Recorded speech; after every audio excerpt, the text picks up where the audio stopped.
What's going on, everybody? Welcome to part 1.1 of trying to build a theoretical post-Saturn launch vehicle in KSP. I am EJ, your host with the most. So, I tried doing part 1 yesterday, and everybody wanted to talk about Ship 36, including myself. So we ended up doing that yesterday. So that 1.1 is probably not, that part 1 is probably not a good part 1. Today we'll, now that it's all kind of calm down. Discovery, go at throttle up. We will work on these vehicles, this vehicle now, and we'll do it today. Agaviti 70-month resub. Finally, some good content.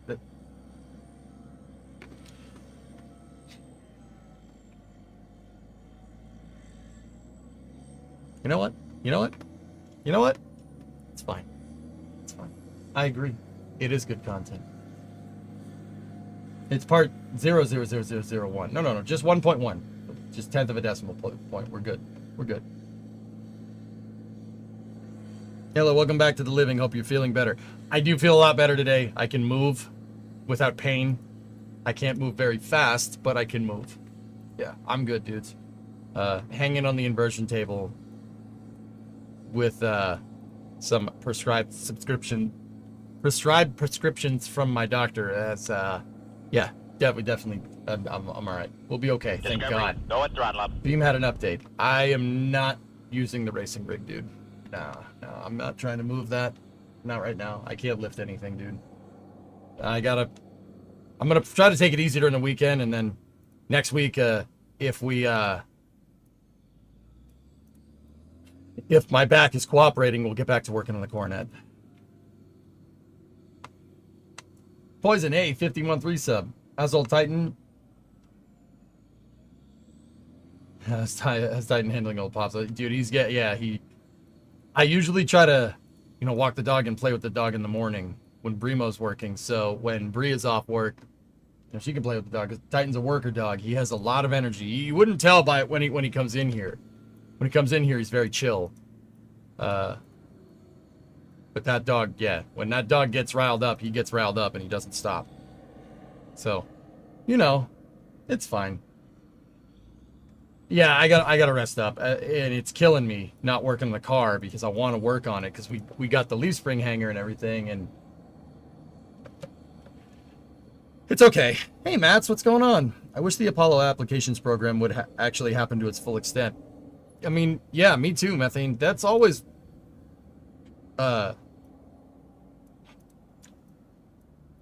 I think an Apollo applications program could be done with SLS, to be honest with you. That's always why I've argued that I want the SLS to work more, Because, dude, to be 100% honest with you, the core stage, 4 engines, and the 5-segment boosters is you got a pretty good throw with that.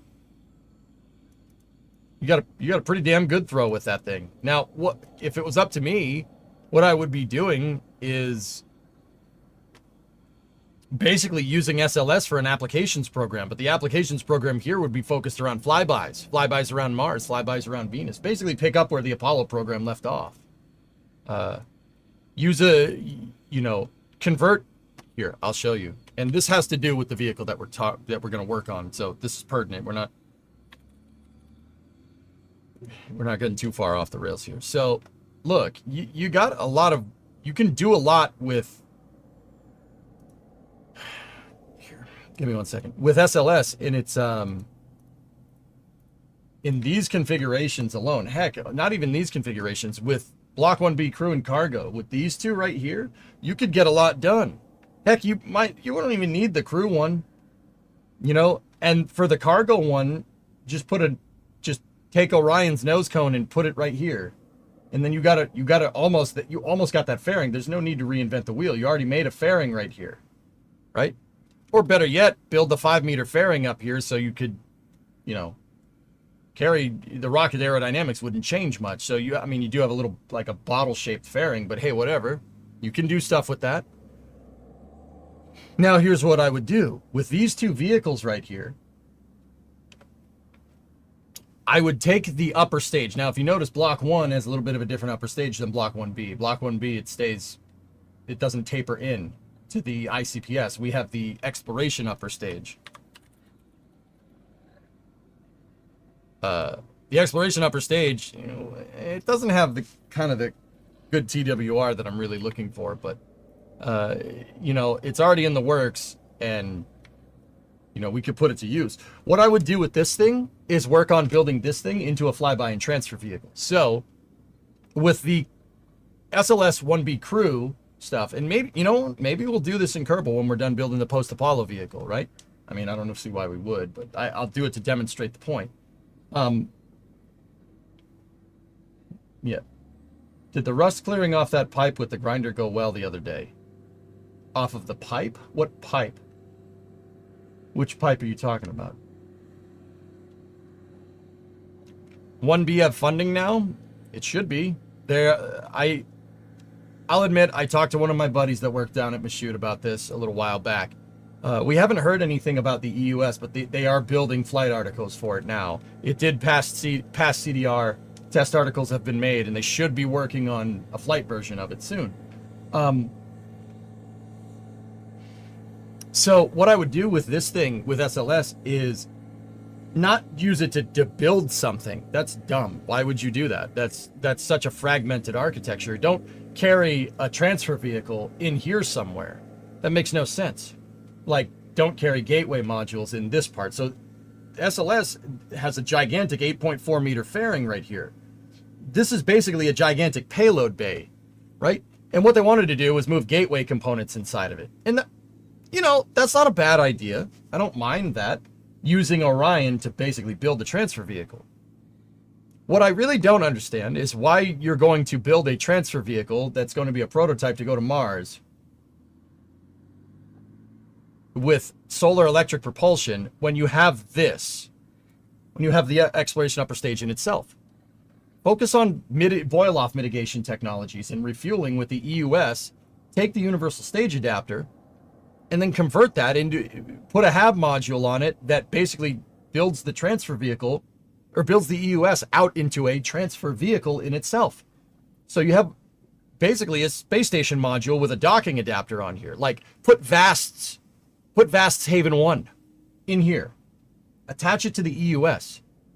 And have Haven 1, right, with its propulsion module over on the backside, be able to move this thing around and have it act as one gigantic transfer vehicle.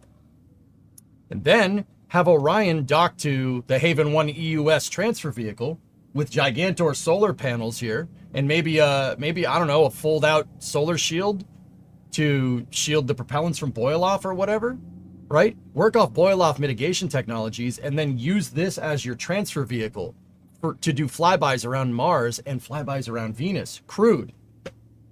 Now, you want to test this out? You want to make sure that this thing works? Okay, launch an SLS up there with the version of this, with just this version, passivate the tanks in Leo, and then go from there. And then use it as an ISS replacement, at least an interim one. Then send another one of these out to the moon, and then use that as your gateway. Use that as gateway. Make one that has a double docking ring on it, so you could dock here or you could dock there. Then you could put a Starship on it and an Orion on it, and use it to do gateway stuff. And then when you're done with that, you know, maybe SpaceX and Blue Origin have a good logistical pathway to the moon, right? When we're done with that, use that to Discovery, go at throttle up. use this to do the flybys, and then now you know how to do a flyby around you know, Mars or Venus, and then, you know, in 5 to 10 years, right? You could take this thing, if you use it to work on you know, do boil-off mitigation experiments during these types of flybys, right? You do the boil-off mitigation experiments, and then once you have boil-off mitigated with Hydrolox technology, send one of these out there uncrewed and have it circularize around Mars. And then you have a space station around Mars, and then you can land on Mars. Like, I've always said, building out the SLS isn't a bad vehicle. It just needs the right architecture. The problem is the architecture is dog crap. That's the big problem. You could do a lot with this thing. You could do a lot with in a very short amount of time. I'll probably do this architecture out in KSP at some point, Nova, just to show it can be done. I got to build out an Orion and stuff, but whatever. Solar sailing would be more effective until the boil-off mitigation technique has gotten up to snuff. Yeah, hard disagree, Stuart. No, I don't think so at all. What you're talking about is putting a sail on a train and saying like, oh yeah, that's more efficient. No, it's not. No, no. Steam is the most efficient, or diesel electric. In this case, it's steam. Hydrogen and oxygen. What do you think's coming out of the back of those nozzles? The more you know. Do you feel like we should be focused on LEO manufacturing and asteroid mining to bring infrastructure to go beyond the moon before heading out to Mars? No. No, Cornbread, that is a technological dead end if we can't live on Mars, or if we don't have any... It's a technological dead end if that's all we do. Great, you got an asteroid. Now what are you going to do with it? That's why the asteroid redirect I always thought was a stupid program. I hated it. I hated it then, I still hate it. It was a stupid idea. Because that would be like Apollo taking the Skylab missions and saying a Skylab mission is more important than going to the moon. Right? No, it's not. It's not. Okay, you build a Skylab, now you're stuck in LEO. I always think that you should design your architecture with your quote-unquote final destination in mind. Apollo did that. The final destination was the moon in this particular case. But that doesn't mean that you couldn't use it to go other places. Right? What I'm saying is do that transfer architecture that I just talked about, right? Do the transfer architecture that I just talked about, and then use this to go mine. Because mining an asteroid, great. So if you do an asteroid redirect and you bring an asteroid into lunar orbit, that anything that's worth mining, right? That, okay, great. You can mine it. What are you going to do with all that material? Where does it go? Asteroid redirects and asteroid mining is there to supplement your industrial base. Like if you bring an asteroid out onto the moon, the only reason why we do that is you're either on-orbit manufacturing, which you could do. You could prototype that with this architecture that I just told you about. Or you could redirect one and have it around Mars. You have it around Mars, you have a near infinite tap, right? But in order to do that, you need a base on Mars, or you need some type of orbital infrastructure, right? And the point is that going right to the asteroid is like, going right to the asteroid would be like setting up a gold mine, right? Because the asteroids are like theoretical gold mines. You can set up a gold mine, but then you have no way to move all your resources. The only way a gold mine doesn't exist in a vacuum. And no mine does. Pit mine, coal mine, gypsum mine, quartz mine, whatever. It doesn't exist in a vacuum. It has to be feeding something. If it's not feeding anything, why? Because it's hard. You'd be hard-pressed to make an argument, Cuban, of mining minerals in space and then bringing them down to Earth. Why would you do that? What's the point of that? Now, one could make the argument that you could make Earth post-industrial that way. Sure, you could, like, you know, if we're mining asteroids, then you don't need to mine the ground, for sure. But also, at the same time, the sustainability argument is a supplementary thing to the space program. If you try to make that your main thing, you're going to end up doing nothing. Because the most sustainable way for a space program to operate is not. Look at the SLS program, one of the longest NASA programs, save for the shuttle. See what I mean? You got to be, you want to build out an architecture to build infrastructure on other planets and explore other planets, and then the asteroid redirect mission comes with that. I.e., if you could do a flyby, if we could make a guidance system to do a crude flyby of Mars, if we can make a guidance system that good, we could make a guidance system to do asteroid redirects. But I say design for Mars first. And everything else, that's what I mean about you're planning around your program's final destination. The final destination for the Artemis program, and I know I keep saying that and people think the movie. Hopefully nobody dies like that, right? The ultimate destination, we'll say that instead, for the Artemis program is Mars. That's it. So the Artemis program is really tooled around a rocket that's designed to go to the moon. Discovery, go and throttle up. And an architecture that's designed to kind of stay around at the moon. Where's the architecture with SLS that's going to come in the future that we use to get to Mars? It doesn't exist. It doesn't exist because we got fooled again. I don't trust space programs that are ambiguous about their final goals. You know what I mean? Hey, Vulcan. Hey, I know that giant upper stage. Vulcan, I was talking about using that as your transfer vehicle and putting a crew module up here and have an EUS with your a big crew module that's the size of the universal stage adapter with a docking ring inside of the at the very top. So, you know, this thing gets into space, right? You shut down this, you still got fuel. You jettison the universal stage adapter, it re-enters, right? You plop off Orion. When you jettison the stage adapter, the OSA goes, right? That pops off too. And then just like how Orion was supposed to pluck stuff off of the EUS, you don't pluck it off the EUS. It's just you make your transfer vehicle now. Orion serves as your guidance, navigation, and control. Interfaces with the EUS, which is a capability that we know. And then you deploy solar panels out the side of your proverbial space station module here. Boom.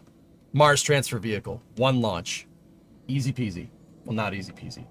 But, you know, it'd be really easy to prototype this type of thing by doing free return trajectories around the moon. And in the meantime, you can work off boil-off experiments. And then do lunar flybys. With a free return trajectory. Or distant retrograde, like what we saw in Artemis 1. Right? And then use that to do Mars transfers. Work on boil-off mitigation more and more. And then after that, because you figured out how to do boil-off with like a sun shield or whatever, you're using hydrogen and oxygen, right? Then you can work on ISRU, and then you can work on circularizing around Mars, and build. Then you have a space station around Mars. You have a little mini Skylab around Mars. It's not rocket science, man. I mean, it is. Why does insulation not stop boil off? The sun, Dean. You need a sun shield. Yeah, anything that's in direct sunlight up there goes to like 227 Fahrenheit, and then it goes to minus 227 in the dark. You're dealing with a gigantic temperature thermal gradient right here between the dark and the light side of stuff. You go through a lot of heat cycles up in space, and the hard part is that there's no way to get rid of it. Unless you have radiators, there's no way to get rid of the heat. It'll just stay there, and it'll just keep getting hotter and hotter and hotter and hotter until it melts.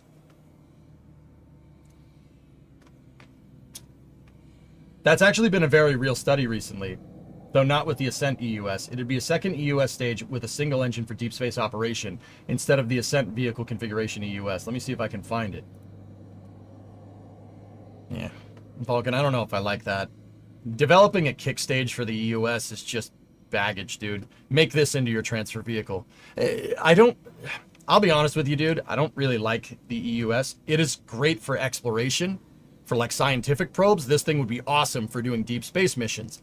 You could do stuff like Voyager 1 in half the time if you launched it that big on that big of a launch vehicle. You could do stuff like Parker Solar again. You could do New Horizons. You could do all these great missions. You could do something like Lucy or Europa Clipper or Psyche, and you could get the science done in half not even half. You get it in a third or an eighth of the time, right? A 3-stage SLS using 2 EUS stages.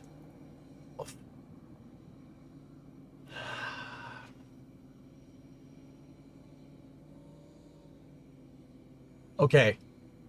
Armchair rocket scientist here. Stacking another EUS on top of this, dude, I think you're going to run into longitudinal moment oscillations. You make the thing too tall, it'll start doing Kerbal stuff. Sending me the study on Discord.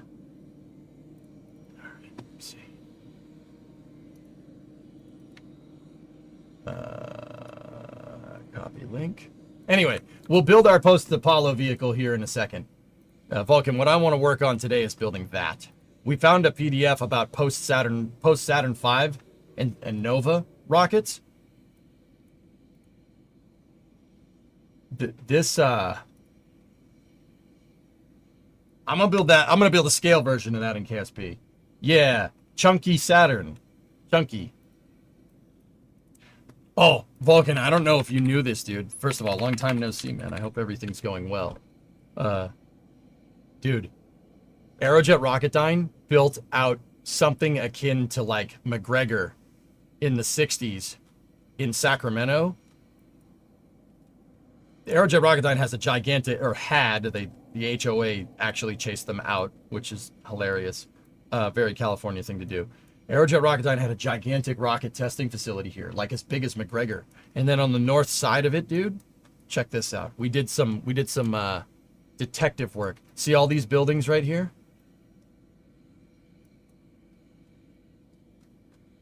What do those look like? Those look like test stands. What do those look like? Blast shields for propellant tanks. Because they are. See where the propellant tanks were? This was... Dude, they built out the entire M1 rocket engine test facility. And they were doing gas generator tests with the M1, which is a Hydrolox vacuum optimized F1 motor. It's the second stage for this project. 3 M1s. They built the whole thing and started using it for like a year, and then it got canceled. It's very discouraging.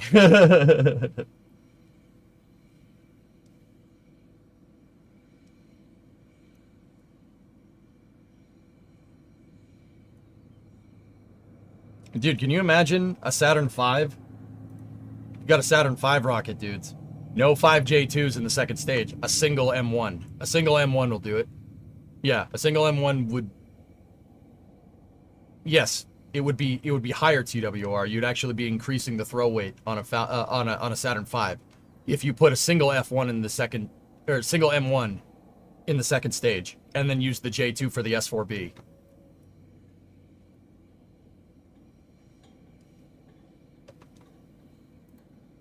I gotta stop. I'm gonna get annoyed. I gotta stop. I'm gonna get pissed. Damn it. All right, let's see what this PDF is.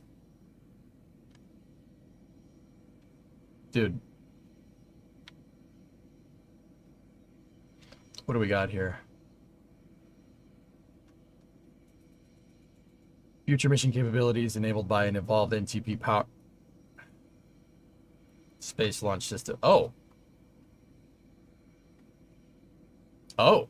Oh, yeah, no, no, that's a good idea. Yeah, we should do that. With an NTP upper stage. You didn't tell me it was nuclear powered. Yeah, I see why they would stack one on top of the other.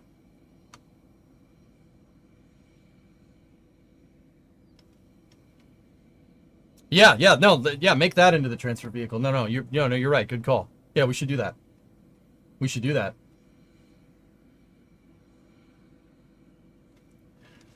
So the insulation on the sun side would serve to insulate the tank into staying warm. Well, you wouldn't want to heat up your sun shield too much, Dean. So what they did, and this is what they did to manage thermals during the Apollo program, is you put a shield over your hydrogen tanks, a gigantic sun shield. You could be MLI, Mylar wrap, whatever, which is basically the same thing.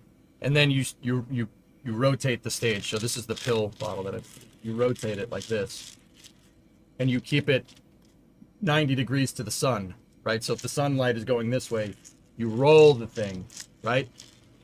And that keeps your thermals nice and even. Can you link that one in chat?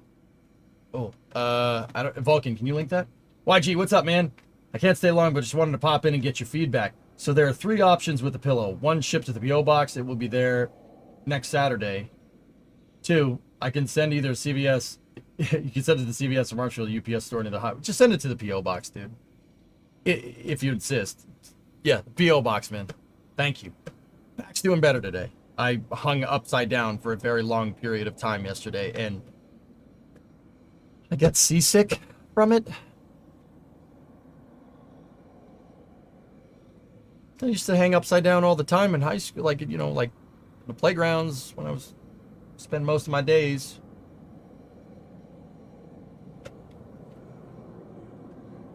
Now hanging upside down gets me sick. Getting old sucks. It sucks, dude. Speaking of packages, it's time to open the one I sent. I can't wait any longer. Okay. Hung upside down, or you're a bat. Yes.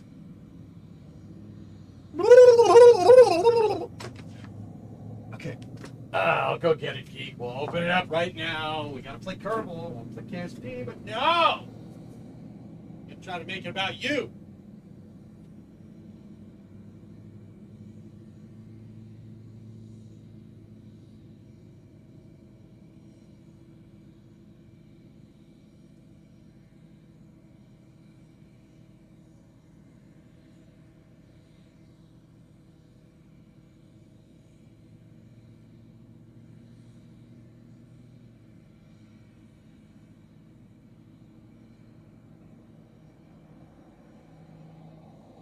Part of my pants are transparent. Cool.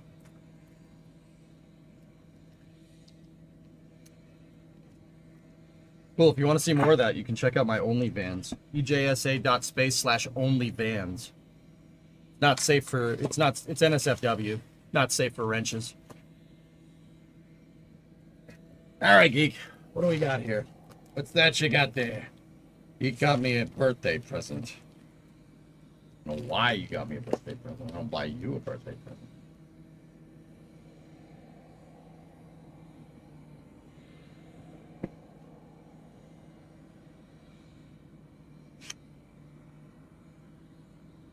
Our keys. Keys are good. What do I do with them? No, it's not keys.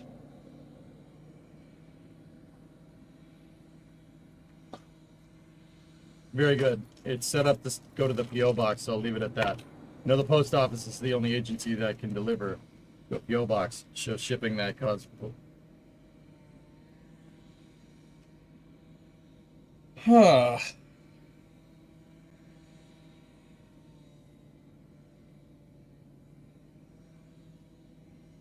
Oh.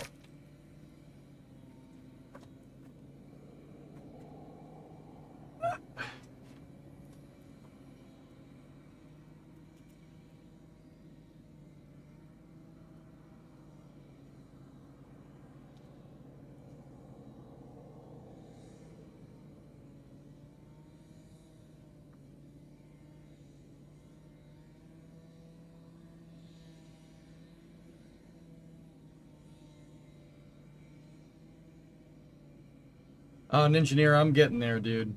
I can't really move quickly, but I can move.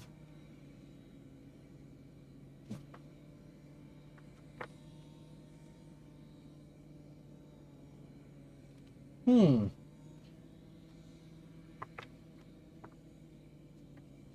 Hmm.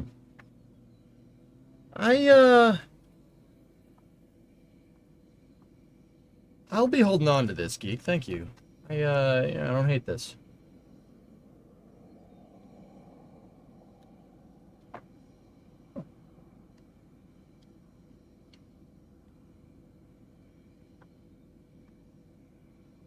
Hmm. This is a STS-1 flight overview manual. Yep, the paper smells exactly how you think. Oh, yeah. Wow. Where the heck did you get this? At least show the centerfold. No, I can't show that on stream. Is it signed? I don't think that it's signed, but it has a photocopy of John Young and Bob Crippen's signatures. I don't think that's signed. I think it's just a photocopy.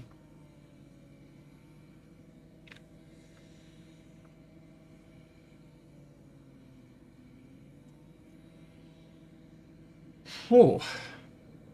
Oh. Yeah, this is pretty cool. It's a map of the Cape. Yeah, I'll be holding on to this. Thanks, man. Got the protective cover.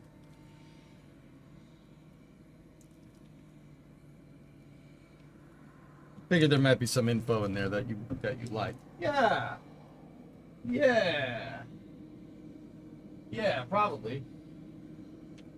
Yeah, I would say that is a fair assessment of the situation, man.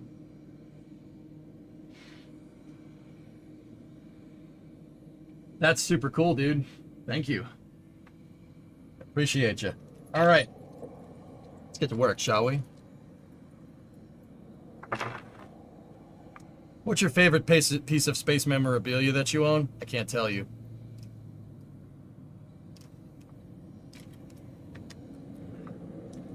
My favorite is the one you guys don't know about.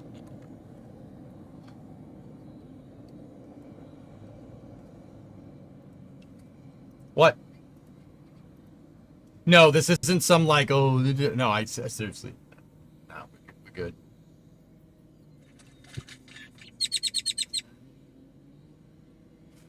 Is there a bird in here? It was Starbase Live. What's my favorite piece of memorabilia that I can tell you about. I got thermal tiles from Starship. You guys know about that. Bird. Burb. Yeah, I got thermal tiles from Starship. Those are pretty damn cool. I have a piece of the mobile launcher. I have a piece of one of the mobile launchers that was scrapped. Nova, I think it was Nova. I think Nova, or RJ got me that. I forget. It's sitting on my shelf over there. I got a bunch of stuff, dude. Guys, like, I don't really collect memorabilia, to be honest with you. Like, this is all stuff that's been given to me. I don't really go and seek it out, dude. Like, and I told Charlie Duke this off stream when I was talking to him, when I had the privilege of meeting him in 2019.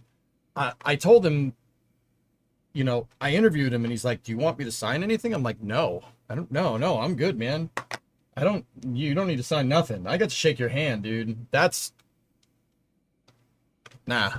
I'm good. The memory is what I'm after." And he was like, "That's cool." He's like, "You're the one of the first people that's ever said that." I'm like, dude, I don't need that, man. We're good. Because now the reason why I did that was, I mean, would I like a signature? Yeah, sure. The reason why I did that is because when we were at Space Fest, dude, there were a bunch of people that were there that were just there to get the astronauts to sign stuff so they could sell it on eBay. There was a bunch of eBay resellers, and that pissed me off. I didn't like that at all. Yeah, I didn't like that at all. And like they're, you know, all the astronauts are up at panels, right? And there's a line of people. There's people in line to visit them, and you know, the guy in front of me, and we didn't show it on stream. Saber didn't film it because I told him to turn the camera away. The guy in front of me had like 50 things, and he made Charlie Duke sign 50 pieces of memorabilia. It's like, that's not all for you. That just made me really upset. I didn't like that at all. So when he asked, I'm like, no, I'm good. You done enough signing today. I'm good. It really pissed me off. And I think that's the reason why he went and played Kerbal with us later, like during that Space Fest stream, because I didn't ask for nothing. I don't need nothing from you. You already made my day 1,000 times better. Oh, Bree's calling me. What's up? You're on stream. I'm going to the beach. Okay, bye. Yeah, it really pissed me off. I didn't like that at all. But anyway.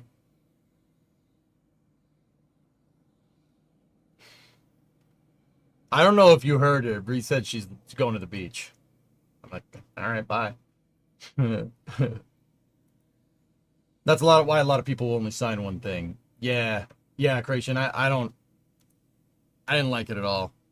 Charlie Duke played KSP with you. I launched my Saturn V rocket for him, and I brought up the Aero UI and showed him the telemetry and showed him KSP and how I go about conducting it and how I teach people about it.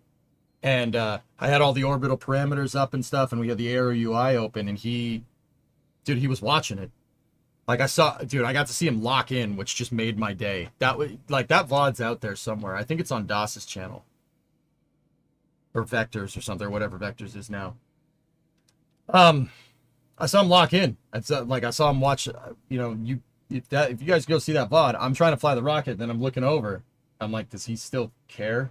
I'm like, oh crap, dude, he's locking in. He looked at the orbital parameters, and I got to third stage cutoff, and he was like, that's not right, you're short. And I'm like,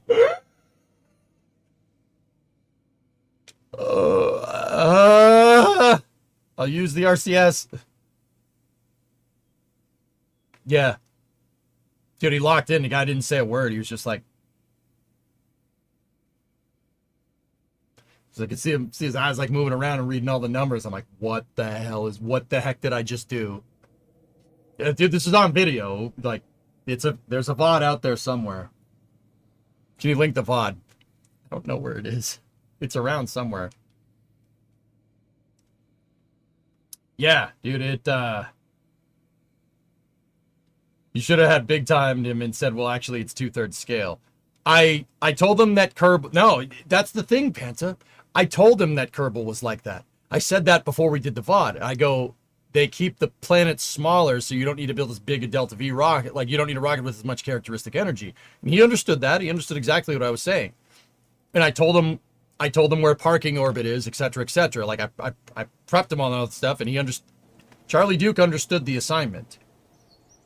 He wasn't saying I was short because he thought it was real life. He was saying I was short because he understood the Delta V requirements for KSP, for low Kerbal orbit, and saying I was short of LKO, which just, I was like,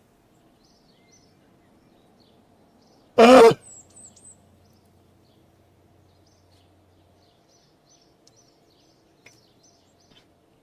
Yeah, he was just watching it. He was just looking at the numbers, apogee, perigee, altitudes and stuff. He's like, yeah, you're a little short. I'm like, I'm sorry, Dad, I'm sorry. You know, like, yeah, it's out there, dude. But yeah, I didn't, so, I mean, it's a cool conversation, but I don't really collect spaceflight memorabilia. All of the spaceflight memorabilia that I have is what you guys send me. And I would say I'm like this even if I wasn't streaming. I don't need a signature from any astronaut. I don't think I think I asked Mike Massimino for a signature once on the shuttle, on my shuttle manual, and he did sign it. But it didn't feel right. It just doesn't feel right. I don't want to be that guy. I'm like, hey, can I have a signature? You know, like, I mean, it's cool to ask, and if you're cool with that, that's just not my style, dude. I'm after the experience. That's what I want. I want to learn. I want to pick your brain. I want to talk to you about space. I did this with Garrett Reisman. I've interviewed him. I interviewed him at Intrepid one time. Charlie Duke, you met him? Yeah, I streamed KSP with him, Cake. Yeah, we played KSP at Space Fest 2019, dude. Oh yeah. You collect memories. They're better than memorabilia. Yeah, dude, I don't want to be that guy that's like, oh, well, you know, because I know people, guys. I have a signed Charlie Duke. I don't need to do that. I don't need to flex. That's not my style. I'm after the stories like this because that's cool. That's much better than a signature in my mind.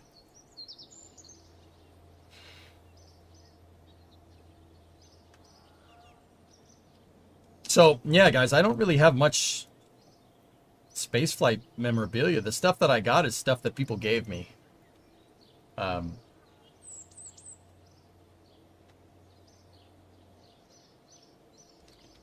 mean, Bob, it's the same way with like ball players and stuff, like, or athletes or whatever, dude. Like, if I like ran into Tom Brady or something, I wouldn't ask for a signature. I don't want that. I just, dude, guy brought me 20 years of joy. Like, I don't need your signature, man. I just want to talk to you. Just talk football. Like, that's what I want to do. Or if I'm talking to an astronaut, I don't need your signature. I don't want to talk about what we have for breakfast. I want to talk space, baby. Let's go. And the best part about that is that when astronauts realize that, when I talk to them, they won't shut up. I can't get them to shut up.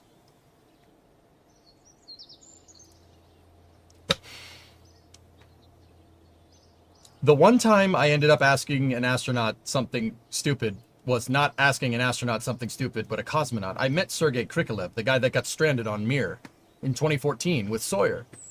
We met Sergei Krikalev, and because the language barrier was so nuts, like, we ended up talking about VR headsets or something. I don't care. I got to meet Sergei Krikalev. Whatever. That's cool. That just made my day. Seriously, it was awesome. Freaking honor. The last Soviet citizen. Yeah, dude, I shook that guy's hand. Can you believe that? That's crazy, dude.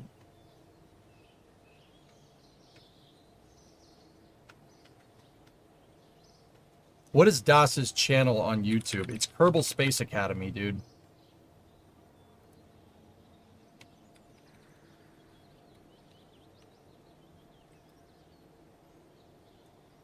Hang on. Let me see if I can find it. I'm Das, and we're gonna go He on is a virtual Das. field trip today. We are out. That was DAS's. There we go.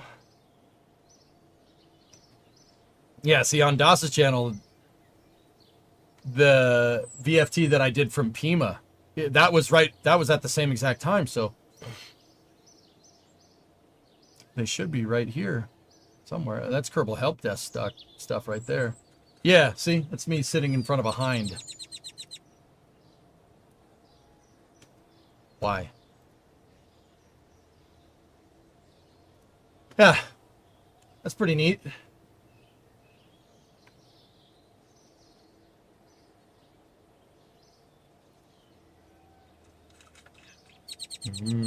Swash plate. I'm checking chat. That's swash plate.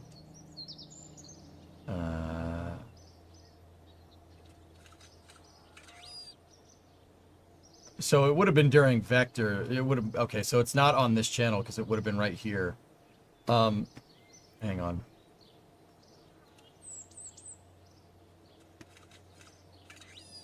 Give me one moment.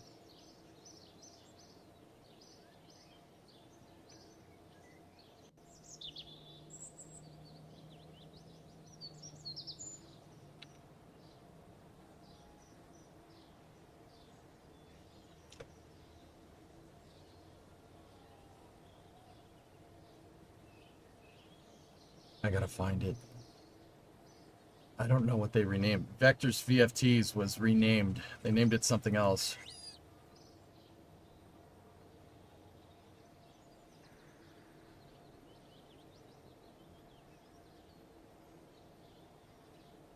I don't know what it's called. Hold on.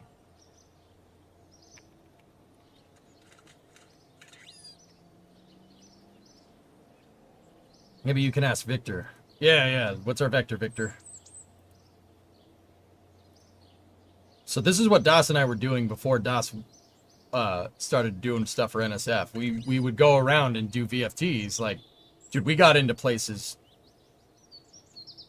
We really we got into places we really shouldn't have been. Here, take a look. Like, we had no business being there. So how's this? Check this out. Like, this is, I can't find the other video, but that's a B-52. It's B-52 serial number 3. Third B-52 ever made. Or third production B-52. That's not including, like, the YB-52. What's that? Oh, nice. See that? That's the pylon. That's the 5th pylon on a B-52. That's an X-15 drop pod right there. Balls 3, or serial number 3, was one of the B-52s that the Air Force was using for the X-15 tests. Neil Armstrong dropped from that pod in an X-15.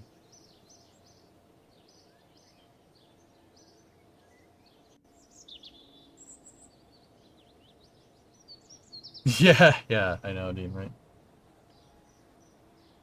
Yep. That is B-52 SN3.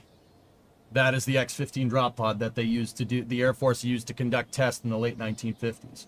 Neil Armstrong dropped from that pod when he was in the Air Force before he became an astronaut. And it's funny, if you watch the whole thing, I realize what it is and go, you know, I start making funny noises. Oh, there's a MiG-29 right there. I wonder... Oh, yeah. Cool t-shirt in that VOD. Yeah, I wore my B-17 shirt. I wonder if this is the VOD where we find the thing. So there's a Thor missile right there.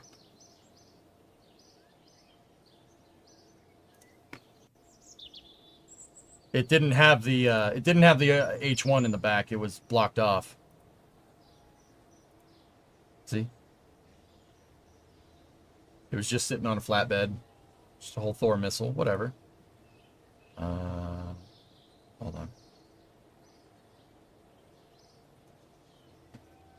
That's a Gloucester Meteor wing box. I don't know what it was doing back there, but yeah, we went all looked in it. It smelled like coyote piss, but it's probably because it was coyote piss. But we dug in anyway.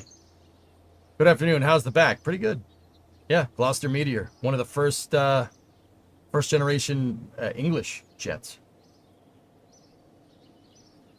Oh, this thing. That's that's a Titan II missile silo NTO trailer. And then hang on.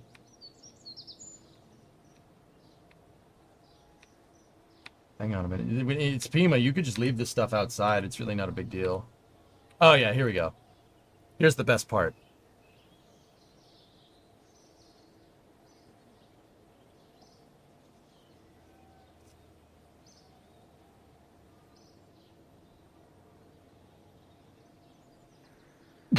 Note me running away.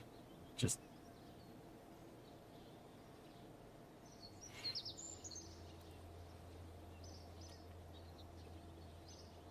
I don't need no signatures, but I've hugged an LR-87. Have you hugged an LR-87?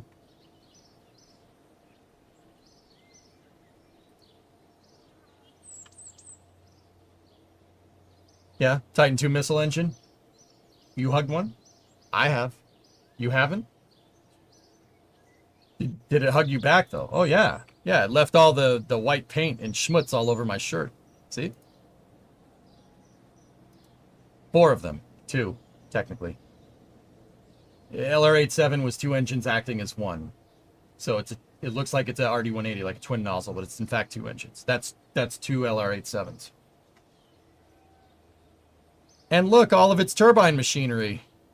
Those are really nice shower heads.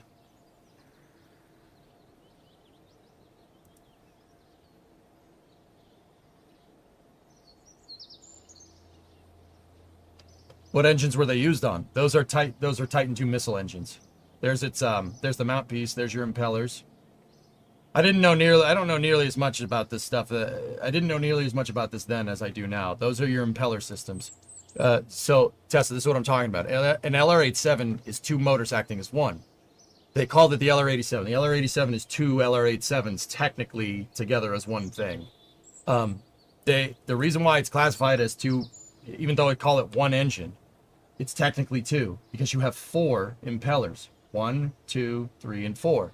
There's 2 impellers for NTO and 2 for MMH. Probably build a working one from all these parts. They were in pretty good condition. I mean, because they've been sitting out there. There's your motor mount. That's the gimbal mount right there. I tried to twist the impeller. It didn't work.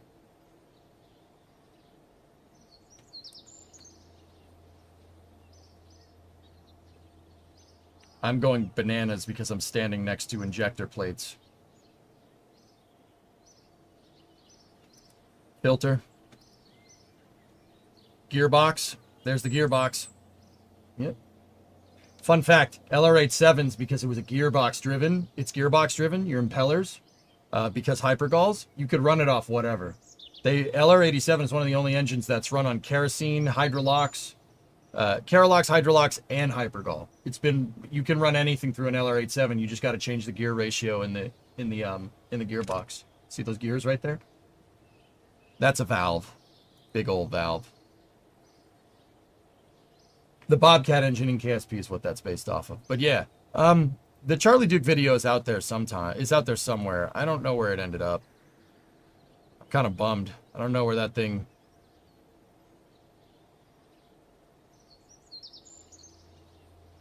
I don't know where it ended up. Might be gone. Oh well. They invited me back a couple months ago, dude. Actually, about a month ago. I'm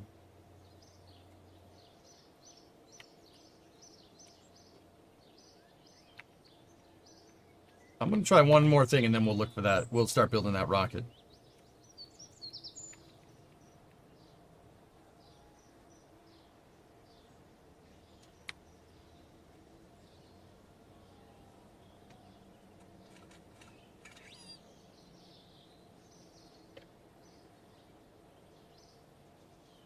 Dude, man, that channel that's there might be gone.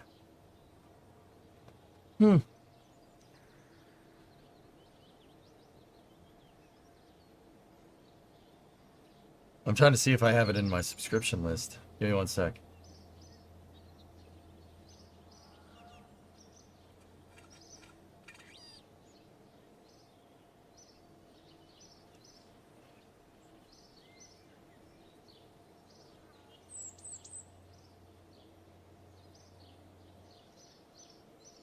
Nope. Yeah, I'll have to shoot DOS a message, dude. Did you go back to PM stream? Yeah, I would love to do more VFTs. We should do NASA spaceflight VFTs. I'll ask DOS if, you know, that's something. I mean, that's something we should be doing.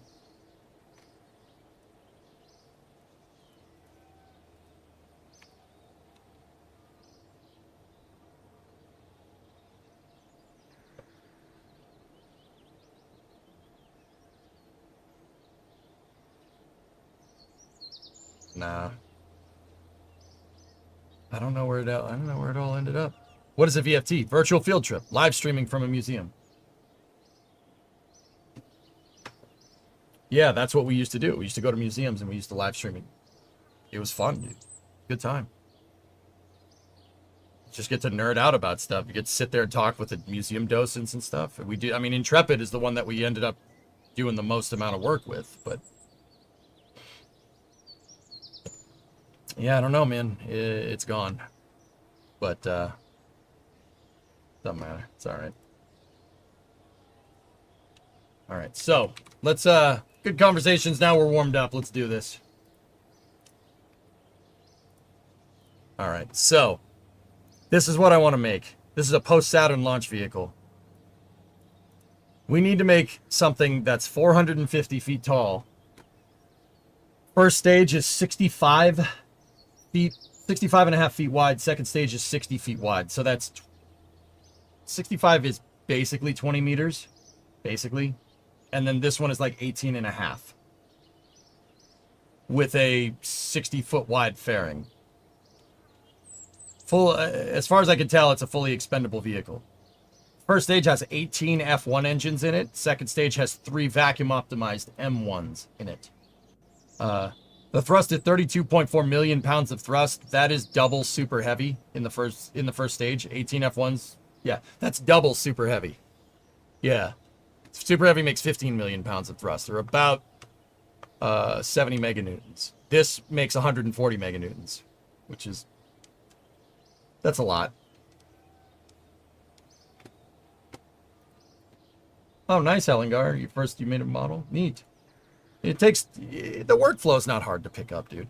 I'd imagine an alternative timeline where Apollo didn't get canceled and NASA just keeps going. Yeah, that's basically what this is. It's a post-Saturn vehicle, so this is where they were going to go.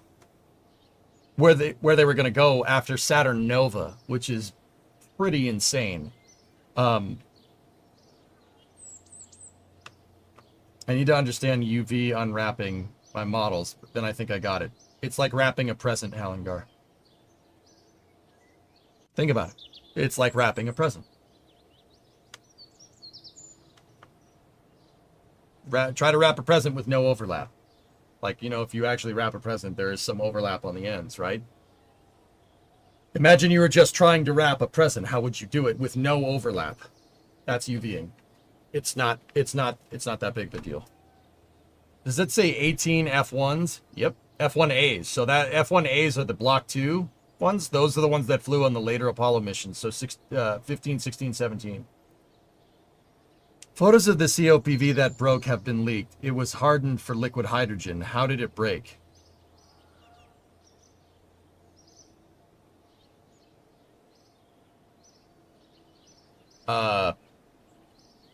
Dropping it, bonking it.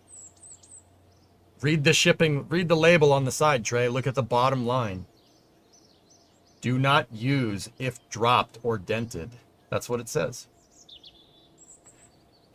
So, guys, Ship 36, I'm almost positive someone dropped it, or somebody bonked it, or it bounced around in a truck, or on a forklift or something. Like, I'm positive that that's what happened. The more I see. How small is it in comparison to Sea Dragon? It's not that much smaller than Sea Dragon, Jerry. Yeah. Okay. So we're going to make a new craft file here. We're going to get into it. So let's go over here, flip on the engineering mode, flip on some tunage, and let's cook.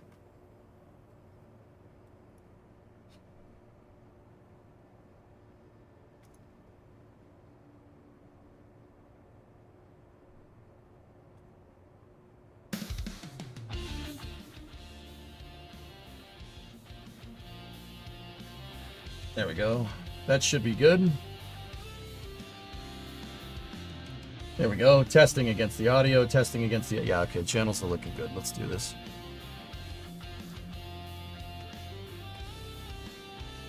I feel like bonking it, though, shouldn't be an issue. Wouldn't forces through re-entry and catch be just as much. No. COP, if you bonk the carbon fiber part of it, Corsi, when they're mounted on brackets. The brackets are on the end, and it's a metal-on-metal connection. The ends of the thing has holders on it has bosses on it that the COPV is not around, because the top part where the valves are, it has to be strong because there's a valve there. There's a proverbial break in the armor.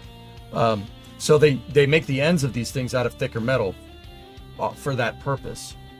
In fact, yeah, that's not usually the part of the COPV that fails. It's usually in the center, if they do, and you can find it after it happens. Think about it like, what would be a good way to explain this? If you are jacking up an automobile, like if you're trying to get an automobile up in the air and you put the floor jack underneath, like, the wrong thing. If you put the jack on the oil pan, it's just going to cave in the oil pan, because that's not where you pick the engine up from. But if you like jack the car up on a subframe, on a crossmember or suspension, that is designed to hold the car up, so it should be nice. It should be fine. Don't worry about it, Tessa. It's fine. You know what? Let's make a new craft file. Start off with this. Just block piece. All right, so I don't know what we should name this. I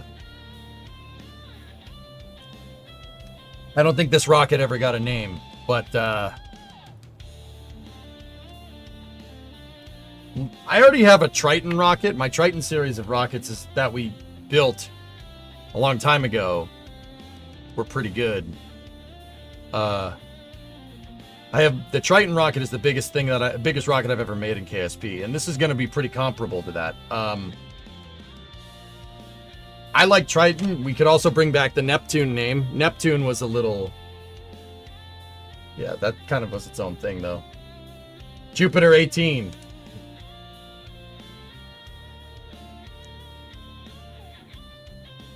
I was going to say we could call it Atlas because we could move the world with a rocket this big, but that Atlas is already taken. Saturn 18. Well, Saturn 18 is... This is a post-Saturn rocket, so it's not a Saturn rocket. It's Saturn-derived. Demeter. Sagittarius. Nah, that's too long for a rocket name.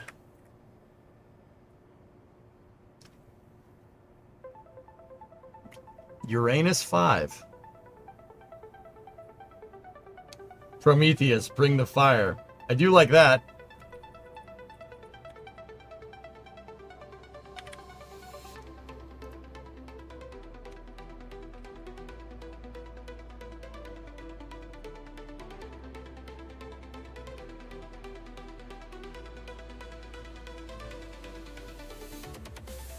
I like Prometheus because this thing's gonna make a lot of fire. You said Uranus wrong? I told you I don't want an OnlyFans. Go away. Stop talking about that. There goes.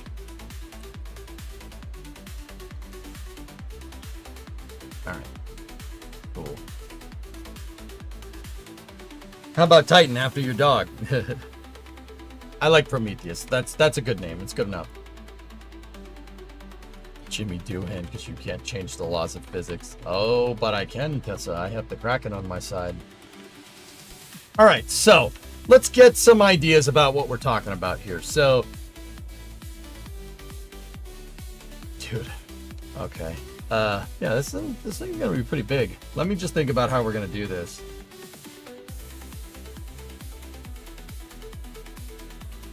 Prometheus was punished by the gods for giving the gift of knowledge to man. He was cast into the bowels of the earth and pecked by birds. Yeah, fire. I know. What is an M1 engine? It's a good question, Hip. The M1 engine, prepare to be amazed and annoyed. The M1 engine is an idea that they were rolling around with in the mid to late 60s. Well, actually, it's part of the Apollo program. Technically, it was part of the Apollo program. What they were trying to do is take an F1 engine, put a vacuum optimized nozzle on it, and convert it to hydrolox. That's what an M1 is. It's gigantic. It's gigantic. The M1 was supposed to be used in post Apollo-Saturn applications. So think, Saturn rocket has 5 J2s. You have 5 J2s in the second stage, single J2 in the third stage.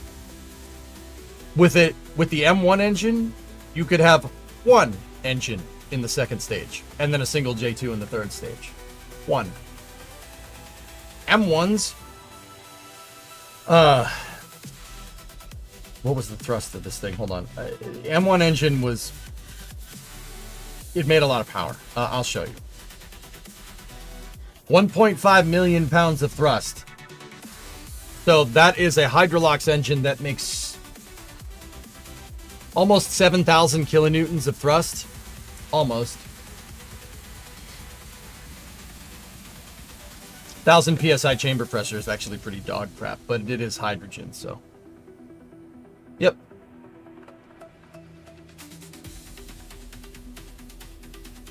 Yeah, they built it. Fun fact. They built the dang thing. Or at least started making test engines. They had the gas generators all engineered out. They just needed to put everything together, and then they canceled the program. That's a picture of the thrust chamber, the throat, and the start of the nozzle for the regeneratively cooled part of the engine. That's it next to a Gemini capsule. It was quite large. So compared to what current vacuum engines move and their ratings, what would a single M1 propel? I don't understand the question. Okay, I think I do. Health issue. So an RL10 that's on the back of let's take the 2 RL10s that are on the back of Vulcan. Each one of those RL10s, that's an RL10CX, at least in the future it will be. Those RL10CXs make maybe 100 kilonewtons of thrust, and there's 2 of them. The one M1 engine has enough thrust, it has the thrust equivalent to 67 RL10CXs, give or take. That thing can do what 67 RL10s can do for almost the same specific impulse. That's the reason why I don't really like the EUS too much, because clustering RL10s is a good idea, but you start getting screwed by the mass fraction once you start clustering them. And they figured this out during the Apollo program. That's why the Saturn 1 originally was supposed to have 6 RL10s in the second stage. And then they figured out, no, put a single J2 in the upper stage and you save a ton of mass and the vehicle gets really, really capable that way.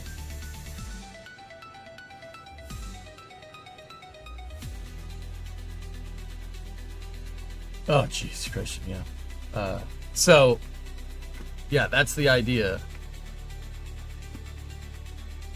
How does the M1 compare thrust and chamber to RVAC? So this thing would have had a chamber pressure of about 1,000 psi. Give me 1 second. So 68 bar. 68 bar in the combustion chamber. Raptor So this has 68 bar in the combustion chamber and makes about 6,700 kilonewtons of thrust. Raptor has 300 bar and makes 2,400 kilonewtons of thrust. Yeah, this thing makes 3 times the thrust of a Raptor engine.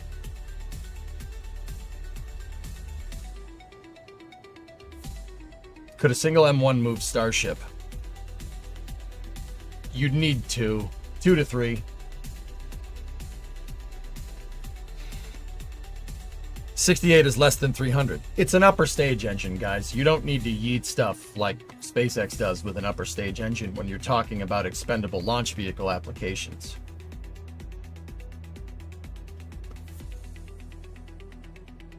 Thrust vector controls provided by gimbaling the entire engine. The specific impulse measure fuel efficiency or how much power could be obtained from a specific unit of fuel was 428 seconds. That's pretty damn good. Considerably more than the 263 from the F1. Well, yeah, of course.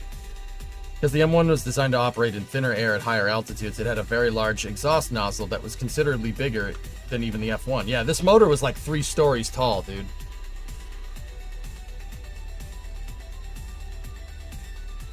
Oh, that's how we figured out about the whole testing site, because there it is.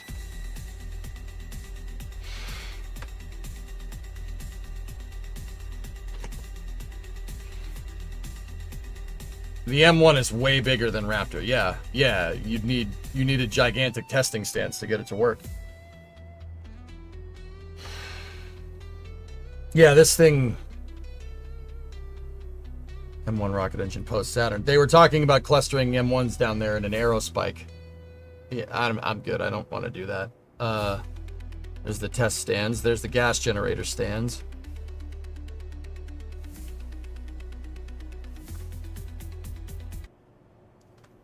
How do we make a bigger engine in KSP? Well, that's really what we got to do first. You guys know the drill. I haven't done this in a little while. For our post-Saturn Prometheus rocket here, we got to start taking some measurements. That whenever I do something like this, try to transfer something from here into real life, we got to get our scale correctly. Kerbal scale is not human scale. That's different. That is a different thing entirely. So what I want to do is we'll start by making a ruler. Okay, I make rulers for measurement in this game, and it works pretty dang well. Here. All right, so we got to take a strut. Absolute snap the strut there to the world grid. Absolute snap that to the world grid. Now, we got to start getting some dimensions here. Ice King, thank you for the raid. I assume they made the M1 restartable. How do you think they would have done that?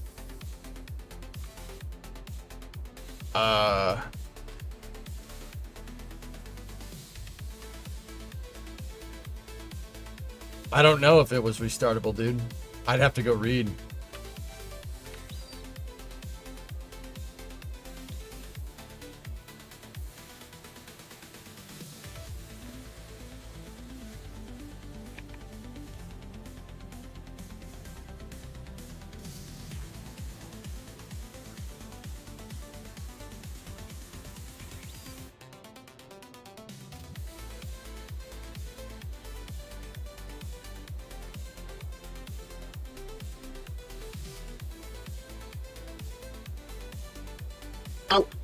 Ice King, what's going on, man? Thank you for the raid. You got gifted a sub. What's going on, Ice King Raiders? How are you?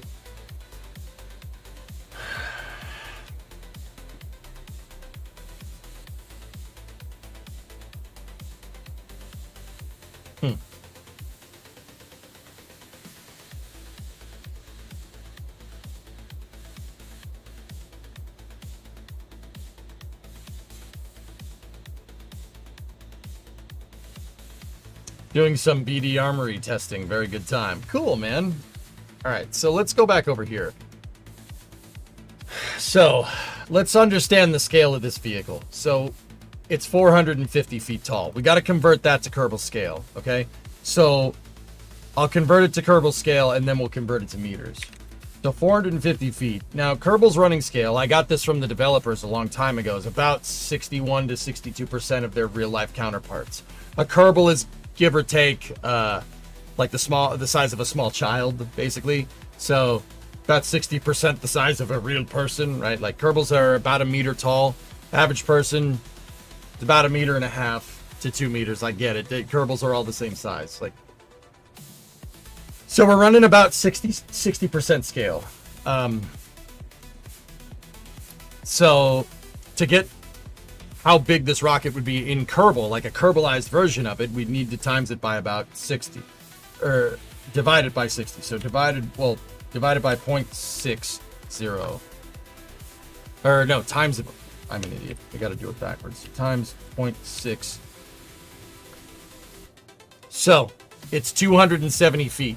It would be a Kerbalized version now would be about 270 feet tall. So now we take that number, that we got to put it into meters. So 1 meter is 3.3 feet. So we got to divide that number by 3.3. And that gets us the size of this rocket. It's about 81 meters long. 81 meters, 81 centimeters. So now we go over here, go to our build menu. We got length, width, and height here. Let's just attach something to the root here.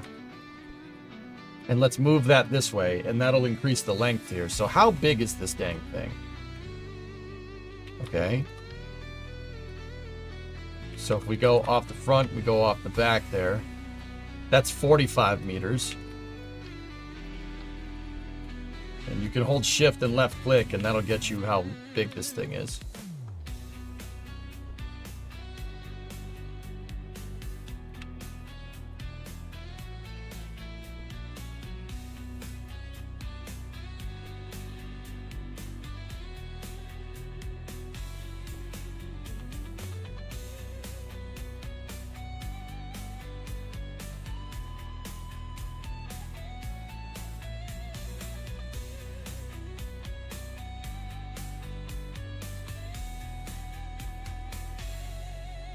So we're gonna do 82 meters. So that means, let's take this in another 10. Now, if you're using absolute snap and you have snap to grid here, if you hold left shift and move, one click is 10 centimeters. Or 10 centimeters. 100 mil. It moves in 100 mil increments. I screwed that up.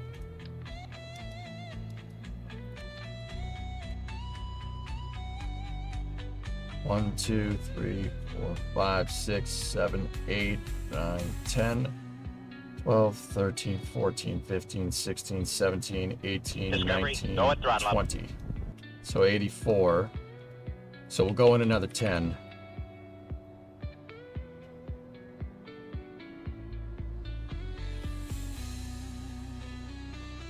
That's 83.1. And now this one was already moved in. So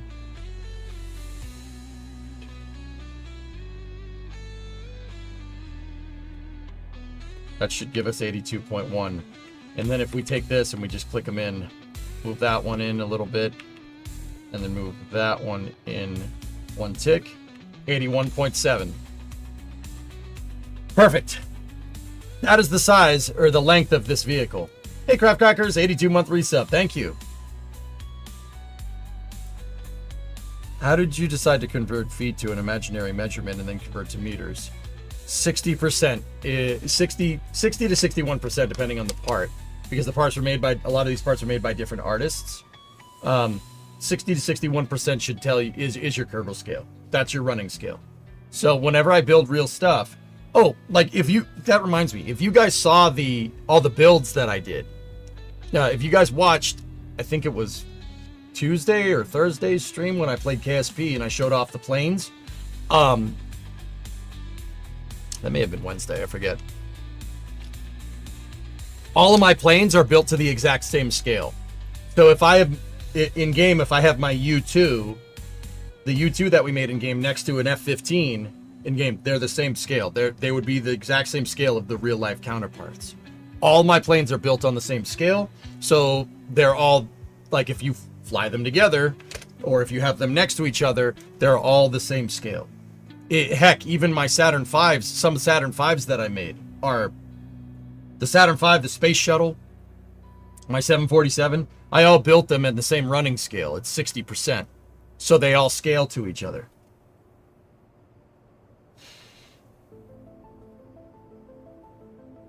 Actually, an 81.81 resub from Craft Crackers. There you go. Yeah. Getting the mod hanger extender, get the mod hanger extender. It adds unlimited building space in the VAB. I don't need unlimited building space, dude. I can build what I want in here. We're good. Yeah, Urban, I've been told that I'm a little bit of a shuttle connoisseur. All right, so now this is where this part's going to start getting a little weird, because we're going to need to figure out how big the second stage is, and then we got to figure out how big the first stage is, and that's kind of we're kind of guessing unless they give us some lengths here.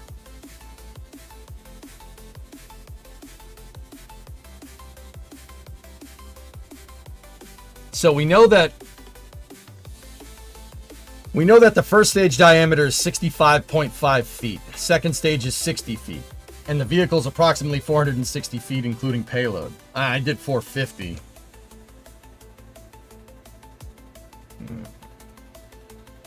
What's the difference?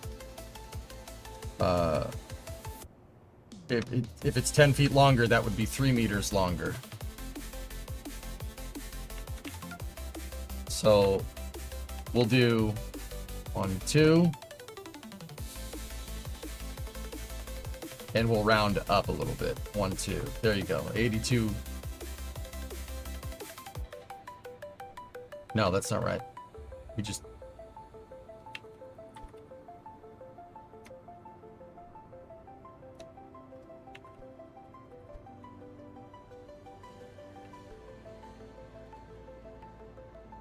$460 feet divided by 3.3 is 139. Times that by 0.60. 8363 is what we're looking for. So move that one that way.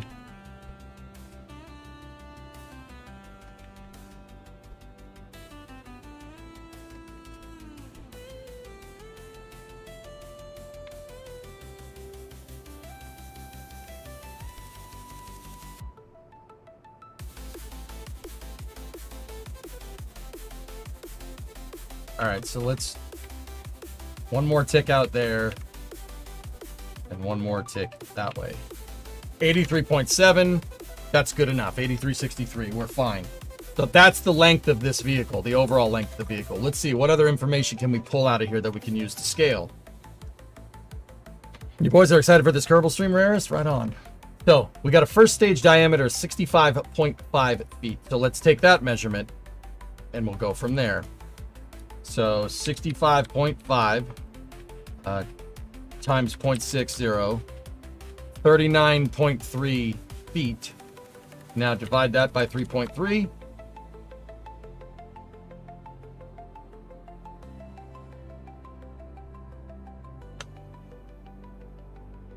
$11.9.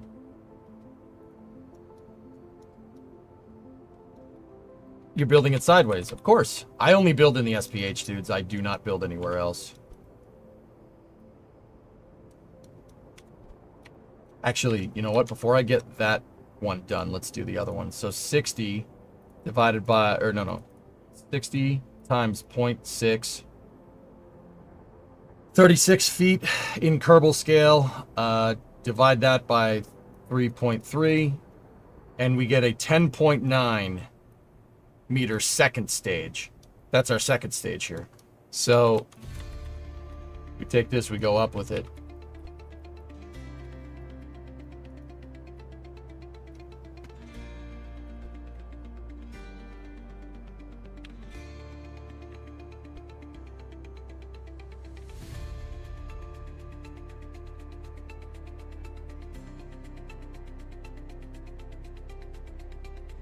That right there is the diameter of our second stage. Feeling any better? I'm surviving, dude. Thank you for asking.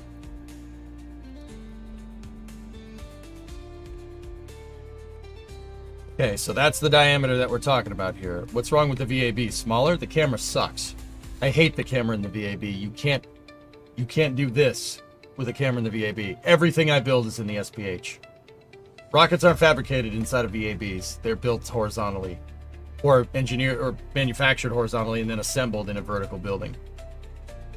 I don't like using the VAB because it's the VAB. It's a vehicle assembly building, not a vehicle manufacturing facility. Differences. No, it doesn't. I mean, Starship is built vertically, but that doesn't matter. The cameras in here are a lot easier to use. You can move your camera around. You can have it focus on different parts. With the VAB, you can really just go up and down like this, and then rotate. You rotate around a centralized focal point. So you really can only do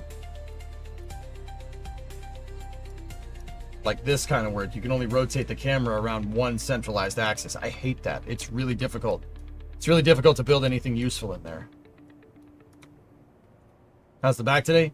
It hurts, but I'm getting there. Sorry for the off-topic question. From you guys? No.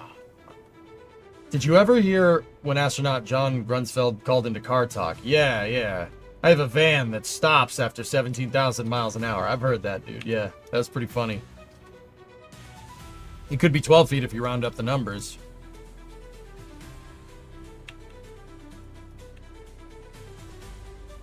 It could be.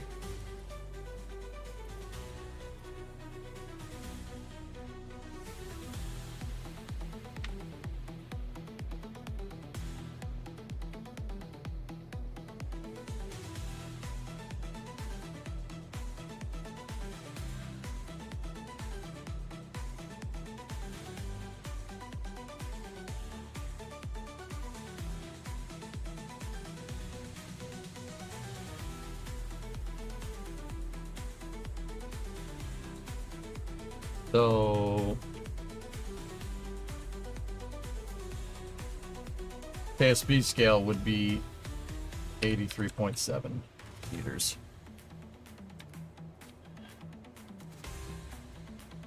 Uh, 60 times 0.6 gives me 36. Divided by 3.3 to get meters is 10.9 diameter.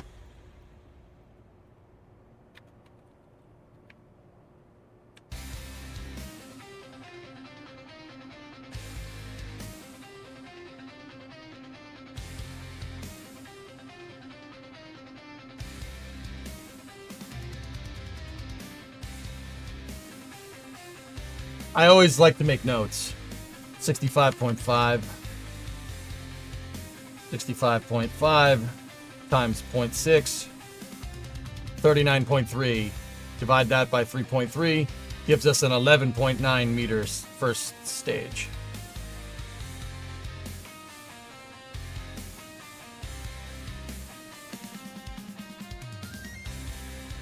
All right. You're restarting big? I thought this would be a cool project to jump back into, RT. Have you ever heard of the Greek hero? No, I have not. Both of these. Yeah, no. I haven't, Panta. Why don't you tell me about it?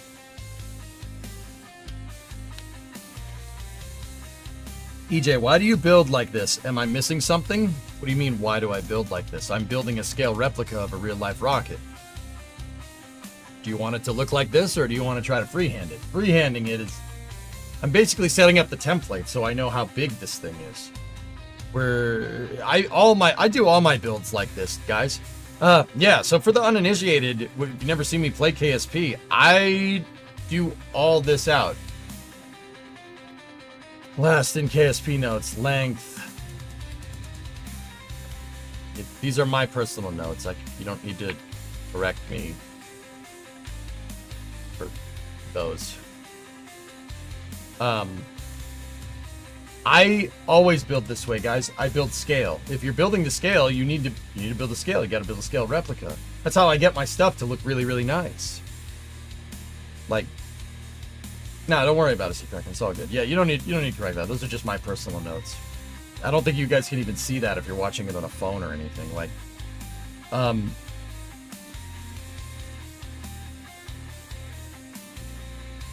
so.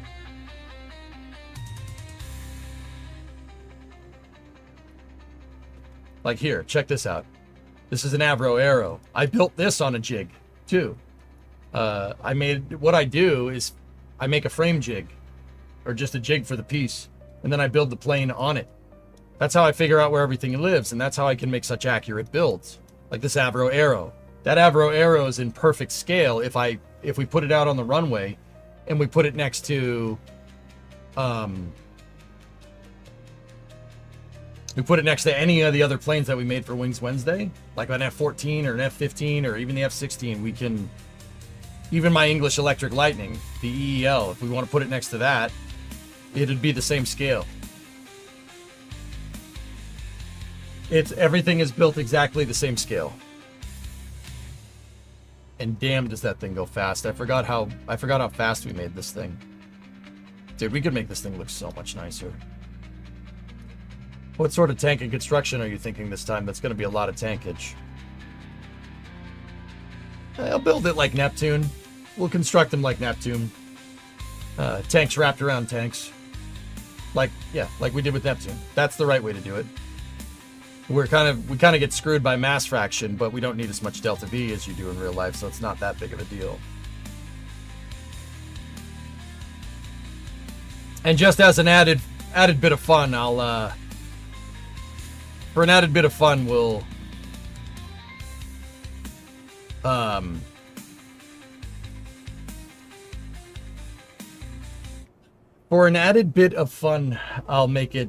I'll design it hierarchically so you could theoretically make a launch pad for it. That's probably something that's never going to happen, but I'll design it that way. Why is it called the Electric Lightning? It uses jet engines, both actual question, but also Kappa. It goes fast. That's why it's called Lightning. It's an interceptor. Show me a MiG-19. Do you have one? I don't, Sintesi.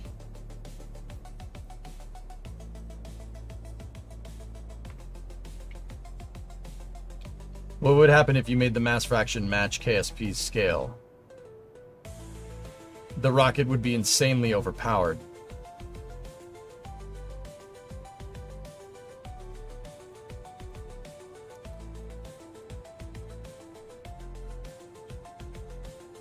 Wondering if you have ever messed with RSSRO. Not on stream.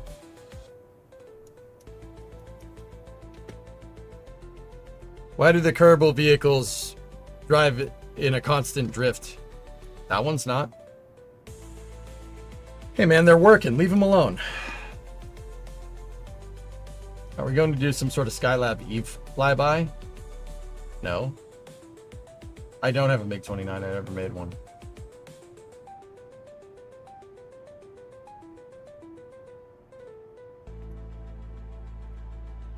Yeah, see, all these jets are the same scale.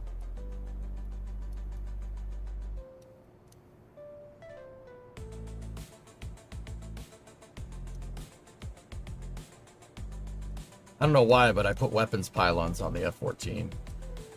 Thought it looked cool.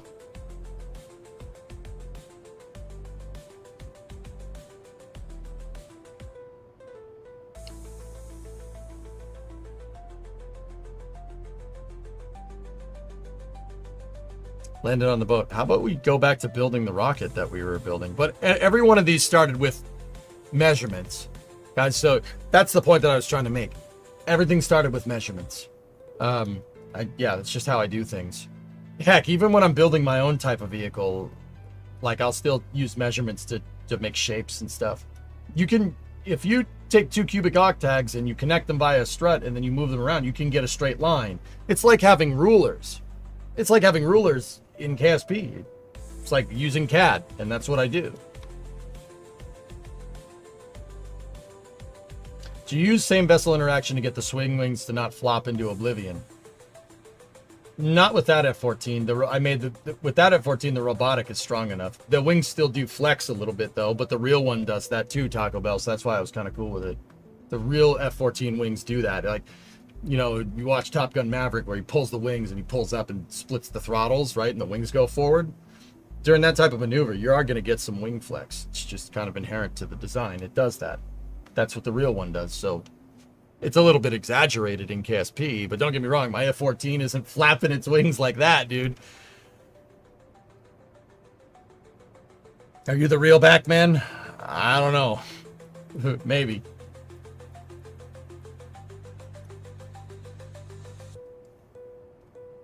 So that's pretty much the diameter that we're going for here.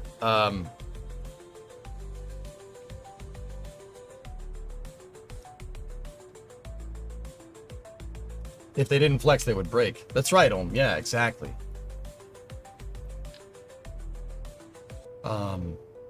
All right, I'm going to make another ruler here. I'm going to start getting us some diameter lines here. With Kerbal, you can actually be pretty damn precise if you're using absolute snap. You can, because with absolute snap, you can move everything in nice round numbers.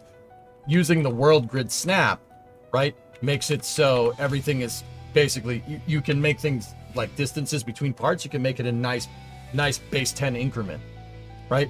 Because the incremental movement when you're using left shift, right, and absolute snap is 10 centimeters. That's 10 centimeter right there. Same with that, same with that, same with that, same with that.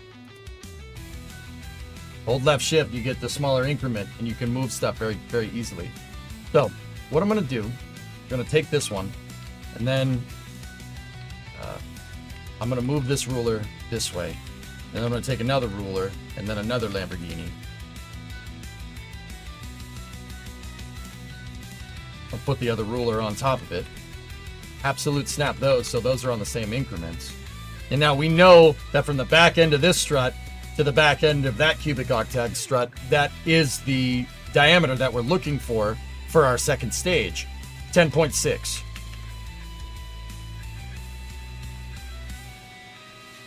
So now we line everything up. The bottom of that strut is marking that perfectly.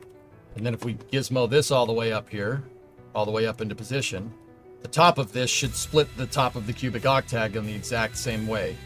See? The top of one strut is the top of the strut down there measures where the bottom is, and the bottom of this strut up here measures where the top is. So now I have some measurements to work with. We have some stuff to play with. Pretty cool.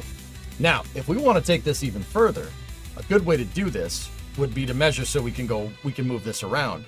So if we want to, for instance, find the center line of where our proverbial stages are supposed to be, I'm going to make the outer tank walls on this rocket out of fairings to make it look nice. I can make it look like the exact one. We'll just use fairings to kind of hold it all together. We'll have clusters of tanks and we'll wrap them in a fairing to make it look nice. I'm pretty sure with the amount of thrust that this thing has out back that we probably won't need to worry about making it that way, like doing the mass fractions that way. But like, because that way it's very mass inefficient, but it's fine.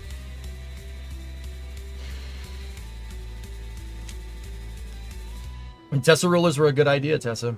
Yep. After a long time, I feel like I want to play KSP again after seeing EJ do it again. Was pretty pissed off, but now I'm looking forward to it. Wally, we needed to let it simmer for a little while, dude. Not gonna lie. All right, so let's take this here and let's find our center line. So we're gonna take this sucker like this. Watch, ready? Put that up here like this, and then I'm going to attach. I don't want to attach that part. Let's just use actually a structural piece probably wouldn't be the worst thing to screw around with here. That'll do it. This piece will do us just fine. So now we need to find the center line of these things.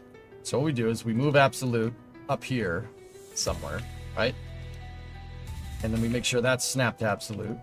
And then I get a ruler, one of my rulers, place that there, snap that to absolute. Place another one of these there, same deal, right?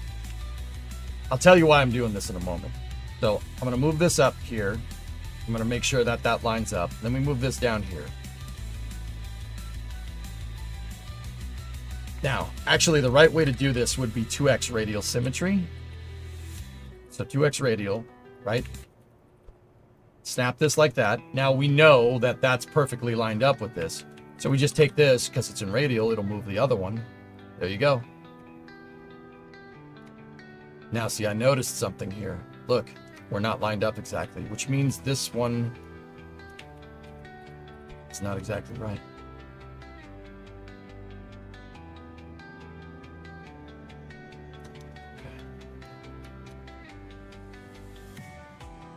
Odd. It's an odd amount of spacing, so we are going to have to round that.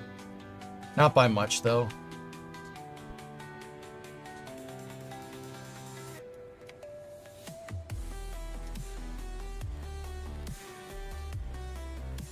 Yeah.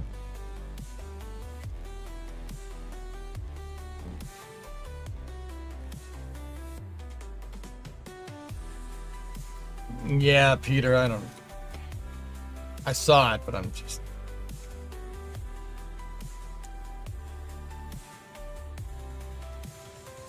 I don't...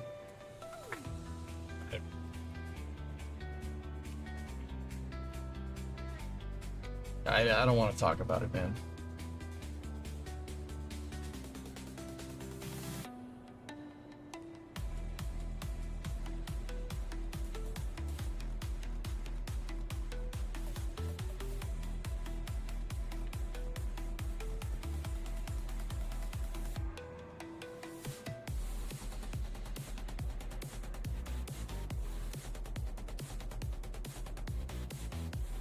So, yeah, okay. I see why this is weird. That's measuring the inner diameter. So if I take my original ruler here, we move this.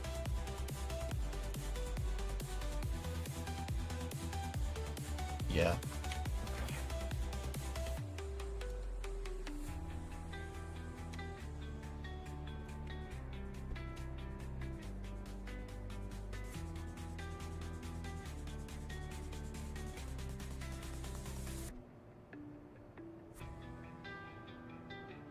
I should have done this off of a center point to begin with.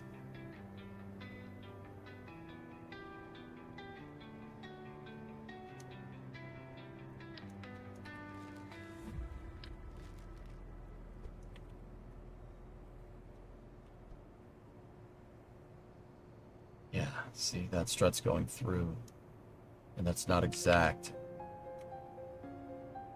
It's an odd, that diameter could be a little bit difficult to get the exact spacing right. Give me one sec. I'll figure this out.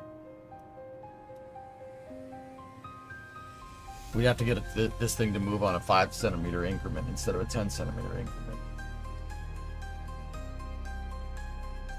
Already running into a fun challenge. All right. I'm thinking.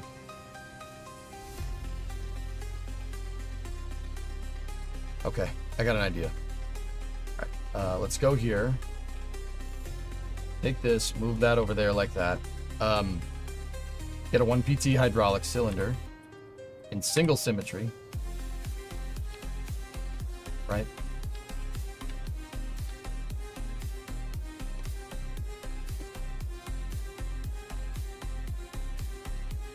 And then we take this thing, right? We attach it to the bottom. Attach it to the bottom of the hydraulic cylinder, right? And then it's a cylinder. Then we take it and we absolute snap that in the position that it would be in if it was attached to here. Now, we have a problem. We can only move in 10 centimeter increments, but it very much looks like I need to split the difference here because this strut up here lines up perfectly. That's the outer diameter of our tank wall for our second stage right there. That one lines up perfect. It should split. The one down here, it doesn't. So, what we are going to have to do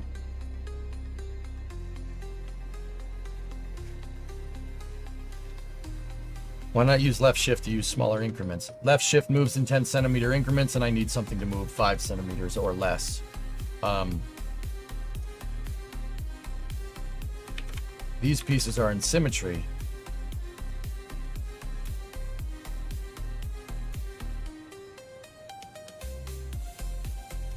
Okay, so first thing I'm going to do is move this down one.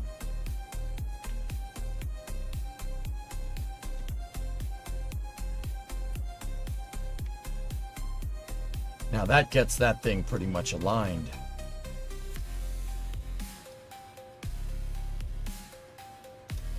Now, if we take our target extension and we set that to 0.05, that gets us 5 centimeters of movement.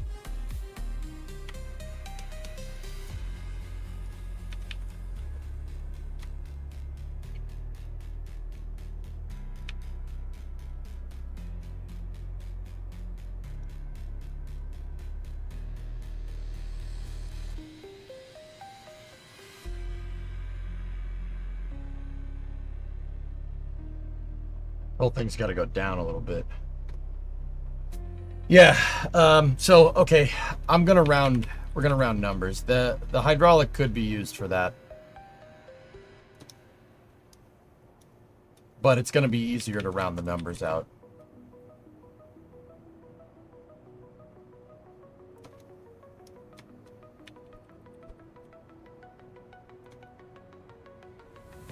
I'll get us as close as we can to nice and square here in the square hole. See if we can snap that absolute down 1. Yeah, see, there's a little bit of a difference.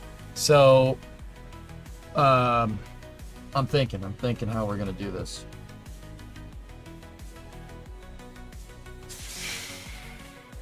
Trig can fix this.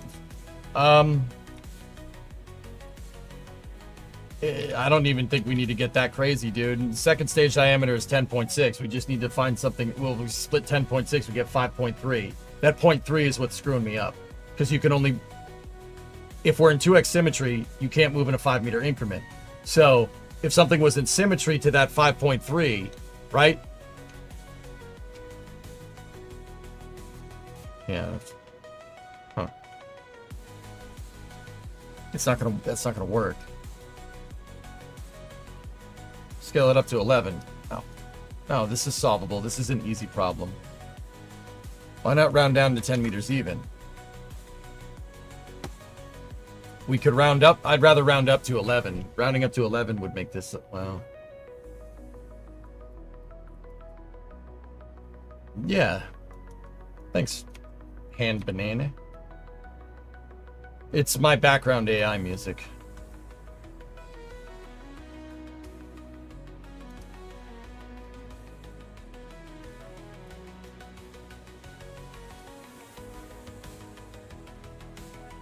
See, now it split the difference. Now we're even.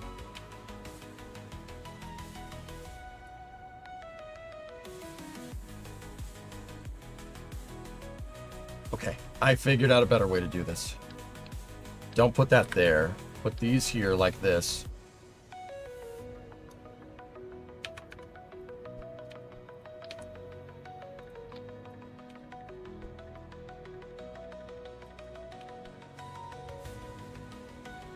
Take one of the rulers, put a 1 PT hydraulic cylinder in it, put the 1 PT cylinders in radial.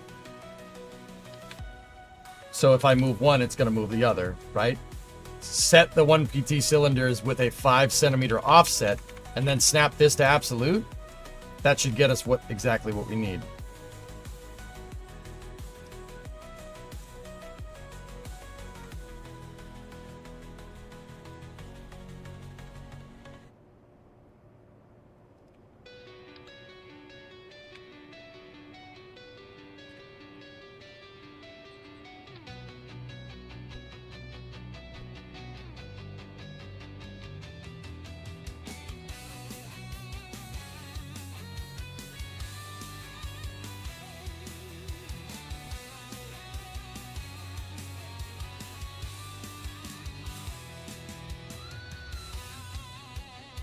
All right, you know what?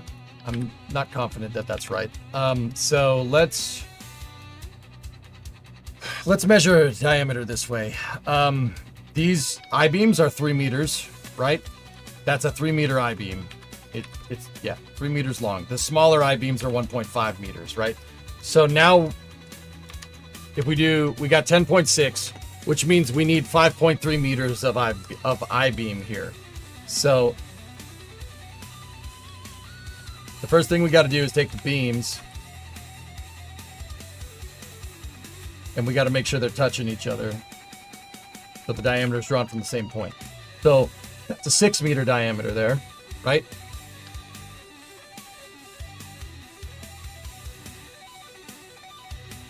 And right there, you gotta gizmo them into position.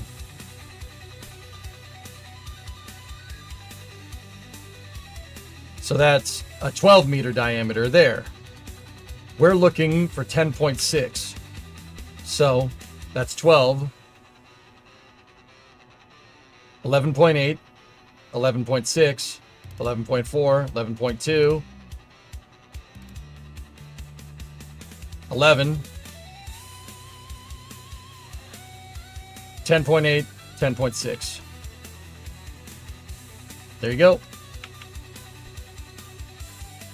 Just move this back into position.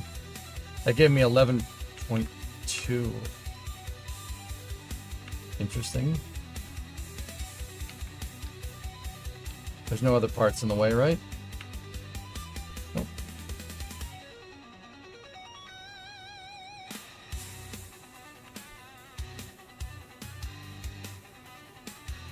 Hey, Carson. Don't panic. What's up, man?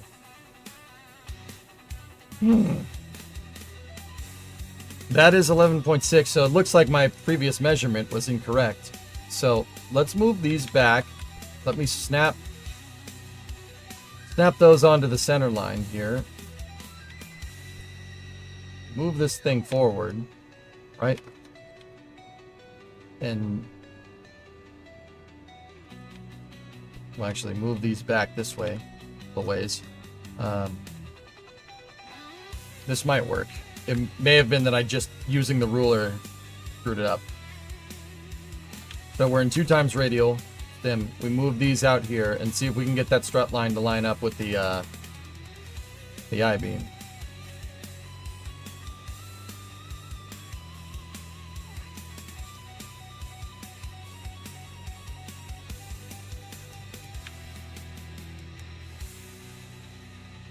There we go. We halved it. Excellent. Now, I know what people are wondering. Why the heck are you doing this? So I can get my fairing diameter. Easy. That's all. That's it. That's the reason. So right there, because we're centered between them, I got it right. It's just using that workflow, using the ruler to get the diameter. It was impeding me. Now I know what you're saying. They're clipping through. Well, the I-beam, you get length measurements not from the shape of the thing, but from the collider. Like, if you look, see how my mouse is over the I-beam, but it's not selecting it? It's because the collider ends at the very top of the strut. And down here, the collider on this beam ends at the bottom of the strut. So the outer diameter, or the outer wall of that strut and the outer wall of this strut is where my fairing needs to be. So let's save that. We got that right. Now we don't need the beams anymore. Just leave them. So here's a little trick. So how are you going to get a fairing? Well, let's we're going to need a big fairing shell. Let's get the biggest one. Why not? Biggest one can go that big. That would a 5 meter would probably be more or less what we're looking for. We might be able to get away with it with the 375 shell. Yeah, we could.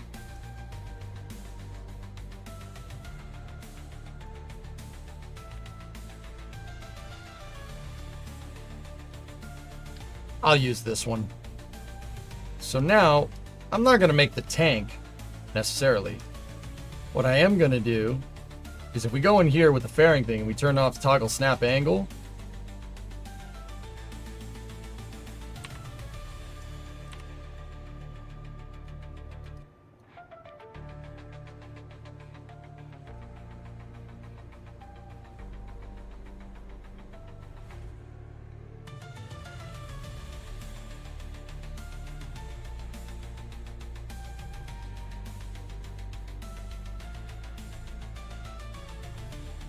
you know what? Give me the 375. I hate it that the 5 meter fairing, 5 meter fairings have these like weird inaccuracies. When you go to like make a sharp edge, it kind of makes it all wavy.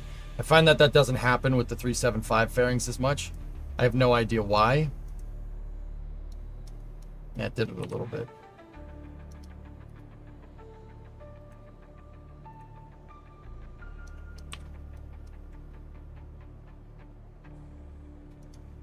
If you make it too steep of an edge, it doesn't like it.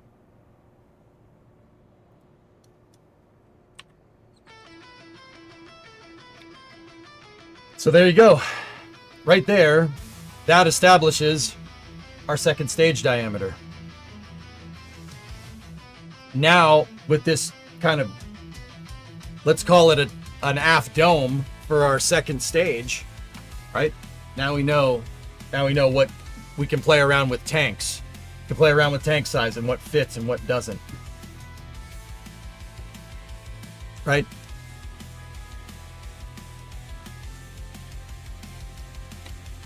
Now, what we should do is I have my second stage control node right here. Just move that here. And now, once again, we can figure out how we're going to place the fuel tanks and whatnot. Pretty cool, huh? And then later we can, well, not later, we could play around with engine config here at this point. So the rocket is supposed to have 3 M1 engines. Now, let's play around with scale here, once again. So an M1 engine makes 1.5 million pounds of thrust at 428 second specific impulse.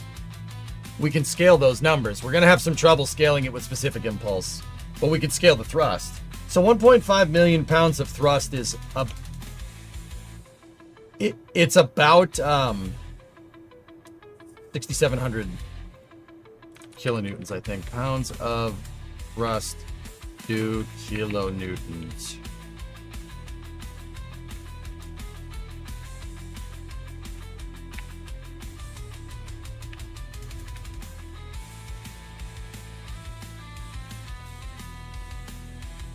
$6,600 kilonewtons. 6,672.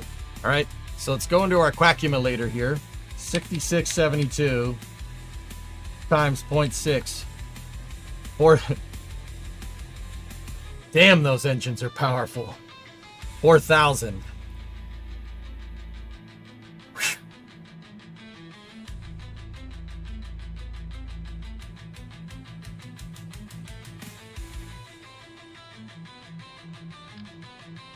Rhino engines are about the right size for what we're trying to do here, dudes, to be honest with you. We could take these things, you kind of gizmo them into place, so make it look like it. It was supposed to have 3 of these, but then, like I said, 3 of these motors. The Rhino engine, scaled for Kerbal, Rhino, we need an engine that makes 4,000. These only make 2,000. There's a trick. There's a trick that you can do here, right? See the thrust limiter? All right. Watch. To get the right scaled component, or to get these engines to perform how we want, let's just take a Cal controller, right? And we'll do what's called a Kerbal meta called Cal overclocking, right? So take the controller, right? We open up the editor, right? We name this Rhino OC. We'll call it Rhino-M1 overclock. Then we go in here. We select the Cal controller, right? And we add thrust limiter from the 3 engines, right?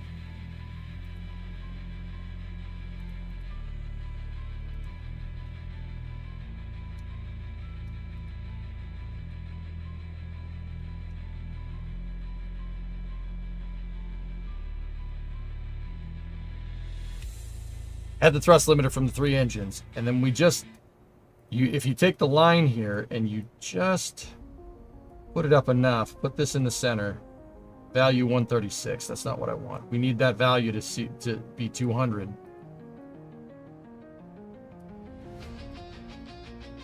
$187.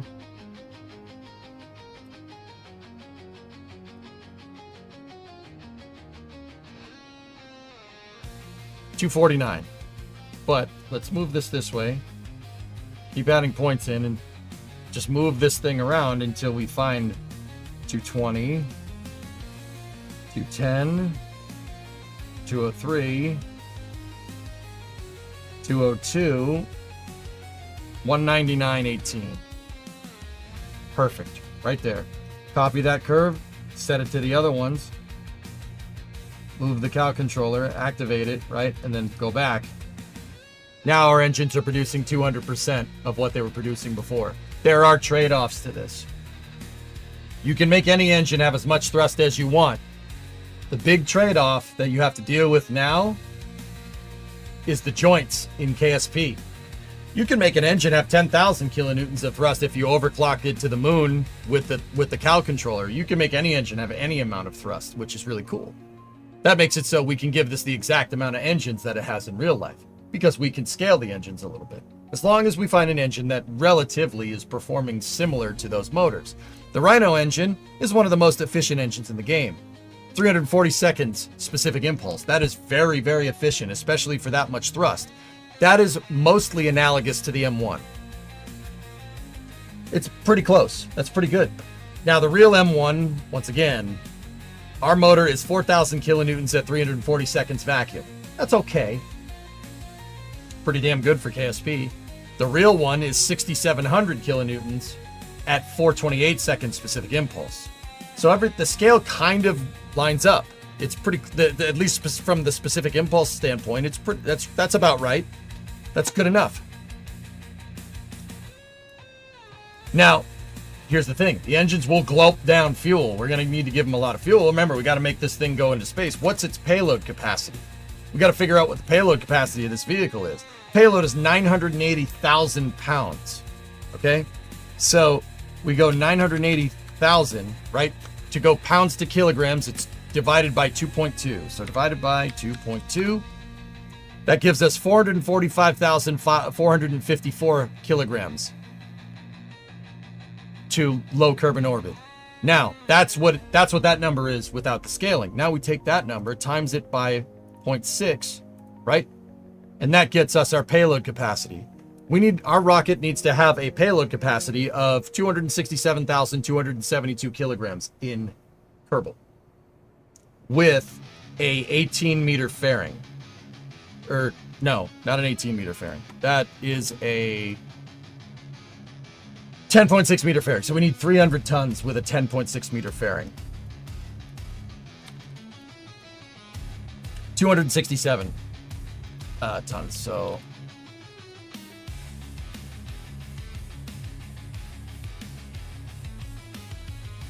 is 267 T. So we'll work around that. So those actually line up. Those are M1 engines, I'm pretty sure.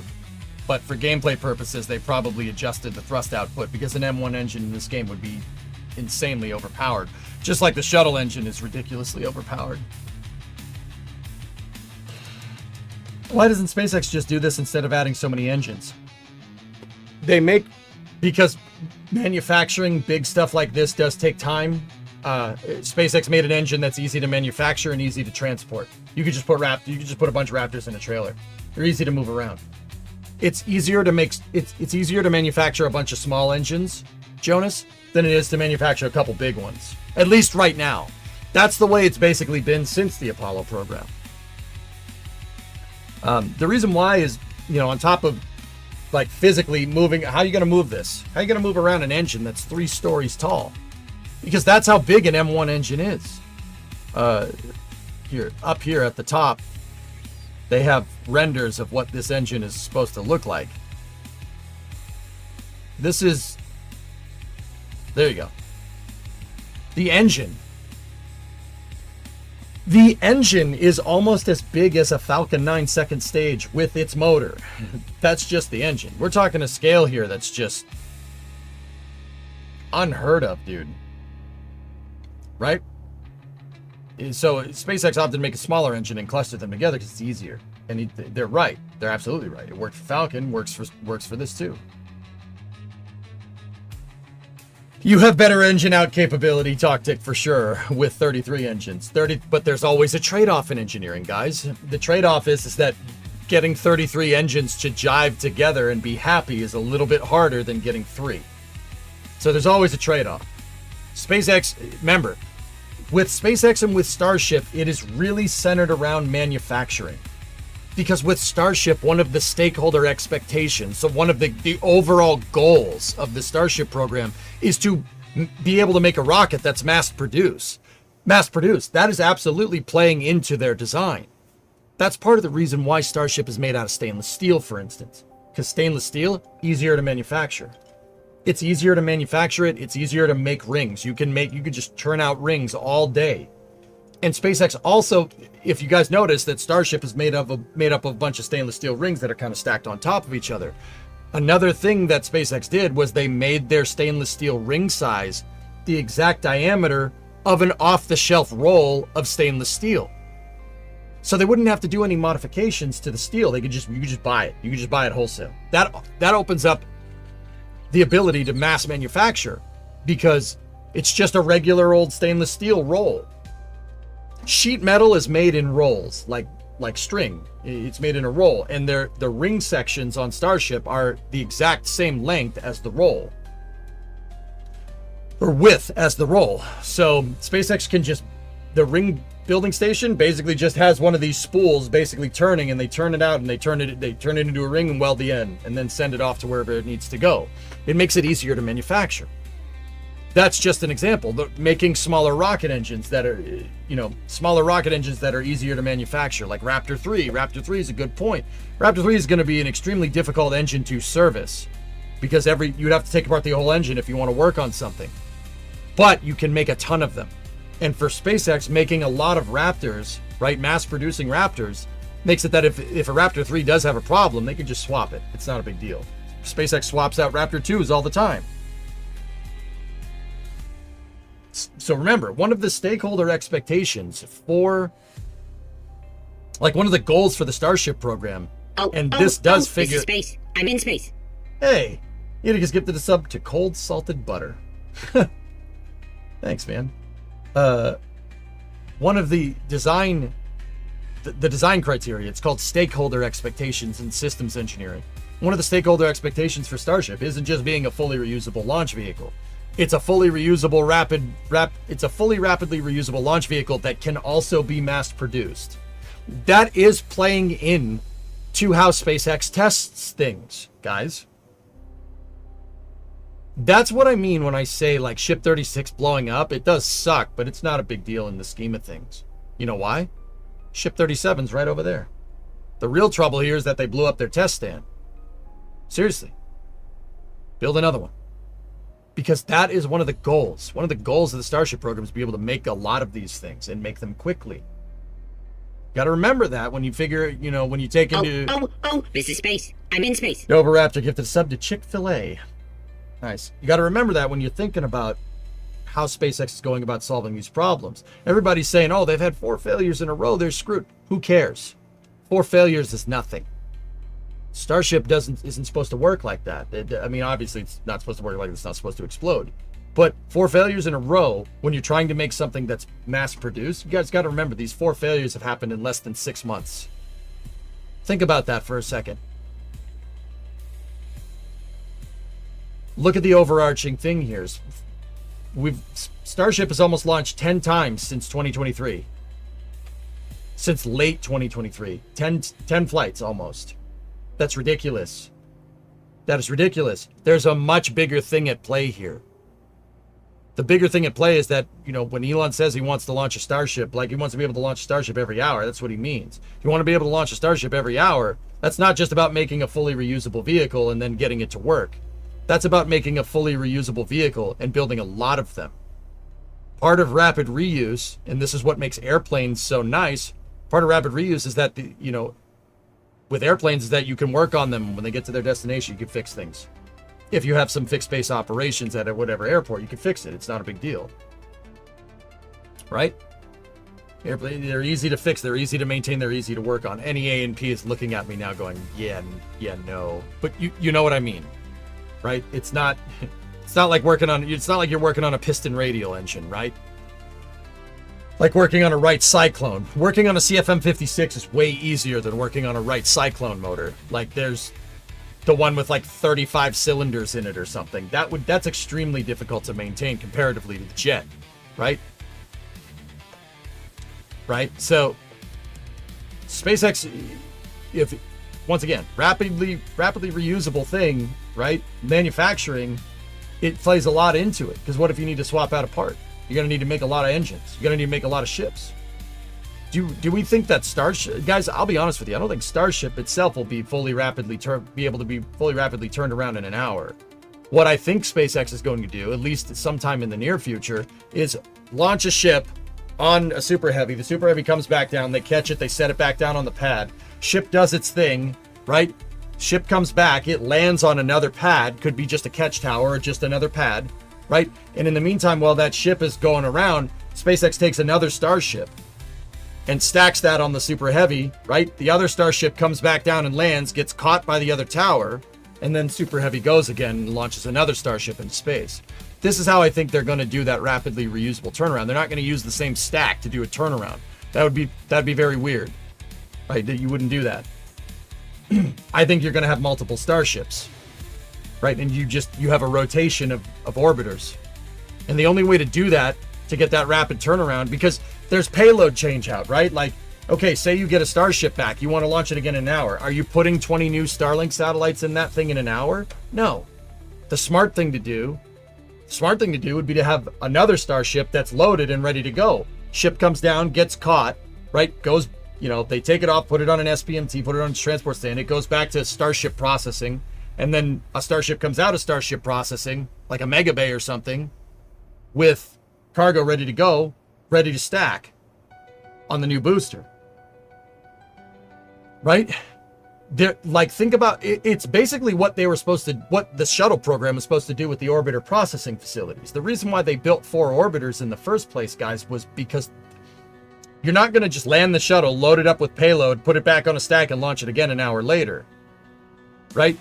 You land one, check it out, takes, like a week or two to get it ready to go, look over everything, takes another week to put payload in, and then, another week to stack the stupid thing, right? And then, leave in a week of leeway time right there. You have 4 orbiters you can launch every week. You can launch 52 times a year. That was their idea, have multiple orbiters and keep them in the rotation. SpaceX, I guarantee you SpaceX will do that. They will absolutely do that. That's the smart move. That's not even like, oh, we're doing that because the shuttle program did it. That's just a good idea. SpaceX already does that with Dragons. Dragons need to be turned around. They already do that with Dragons. It's not the same Dragon flying every time. They have a fleet of them on purpose. So you got to think about that. You got to think about your stakeholder expectations here, especially when it comes to Starship. You guys said it yourself. Super Heavy is 33 engines. If one engine goes, it's not a big deal. We've already seen the fruits of that labor. We've had a Super Heavy put a Starship into space just fine with an engine out. We've had a Super Heavy do a boost back burn with an engine out. They tried to do a Super Heavy doing the landing burn with an engine out, but that didn't work last time. But they'll get it, right? And, if it lands and they're looking over the booster and then he needs an engine swapped out, new one on. The whole system, mass production is incorporated into the entire design for Starship. So in the scheme of things, these explosions mean nothing. They mean nothing. I'm serious. Anybody that thinks like, oh, SpaceX is doomed or something has no idea what they're talking about. You don't understand what SpaceX is trying to do. It demonstrates a fundamental misunderstanding of the state of systems engineering and stakeholder expectations. Big red flag for me.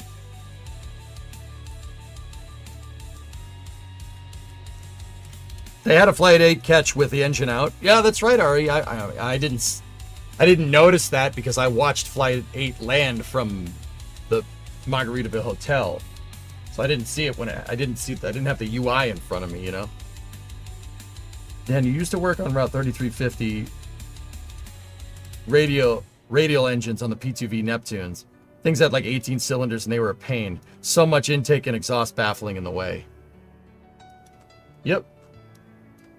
So the reason why SpaceX opted for 33 engines and 6 engines on Starship instead of like 5 engines and 1 engine on Starship, 5 engines on Super Heavy and 1 engine on Starship, it's because it's easier to make smaller motors. You can manufacture a lot more of those smaller engines, right? They're smaller to make, easier to manufacture, right? You can make a lot of them, and they're easy to transport. Stakeholder expectations of mass production playing right into the design. Now, Vectors are a little bit more difficult to move because they are bigger, right? They're more difficult to move. They're gigantic. But you don't need as many of those as you do need as regular Raptors. A Starship stack will end up having 42 engines. 6 of those will be vacuum engines. All right, no problem. But yeah, think about that when you look at Starship. Starship's designed that way because of the rapid reuse and mass production. A vehicle like this was probably not designed for that. I would guess something like this, fully expendable vehicle, but you can move 450 tons into Leo in one shot. Sorry, I'm stretching my back. Moving 450 tons into Leo in one shot would not have as high a flight rate as you might think. 4 times a year, maybe 2 times a year, something like this.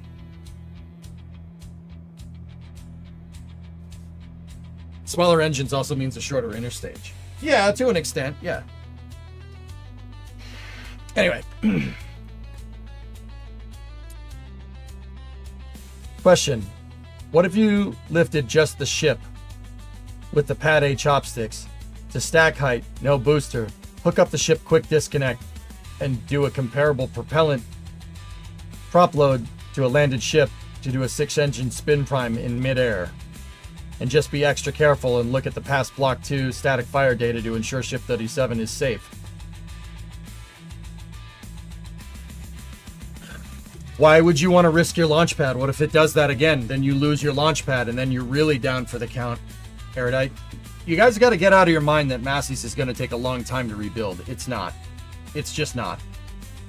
Everybody seems to think, oh, they lost test stand. They're going to be down for like 6 months. No, you have no idea what you're talking about. They built that entire site in 2.5. Nah. They'll have it up and running in a month. Even Ryan Weber agreed with me when I had him yesterday here on Space News.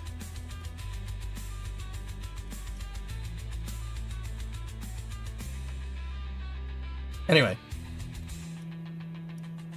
So that's going to get us that right there. Now, I don't necessarily have stage length here. We don't have that figured out exactly yet. So what I'm going to do, we're going to take that. We're going to take our control node here.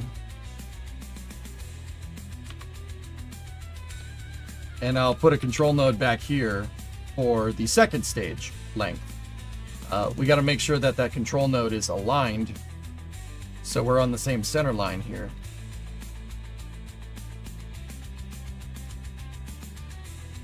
There we go.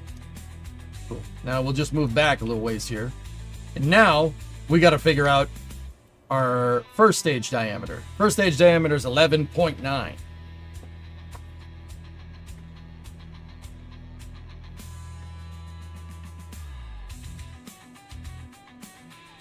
Well, the reason is they are willing to put a Block 2 new QD in for 2 more ships.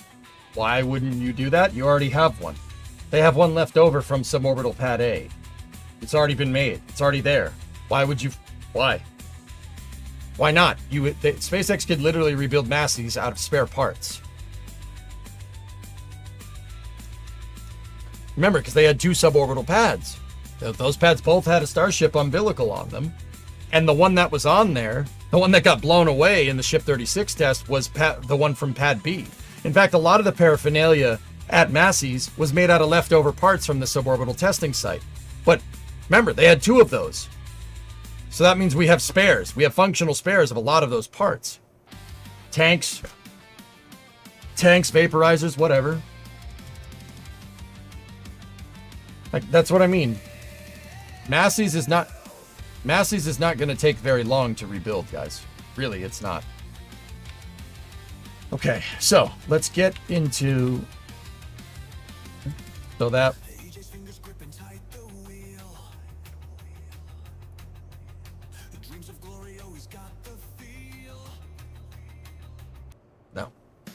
No lyrics. We need instrumentals.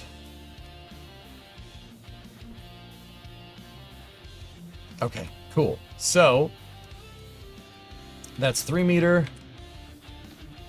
Move that one down. We're looking for an 11.9. So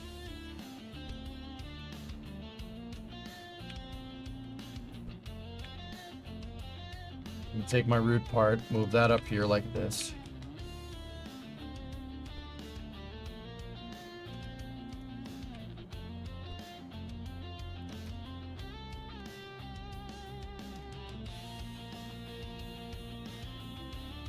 Now moving this down should give me what I need.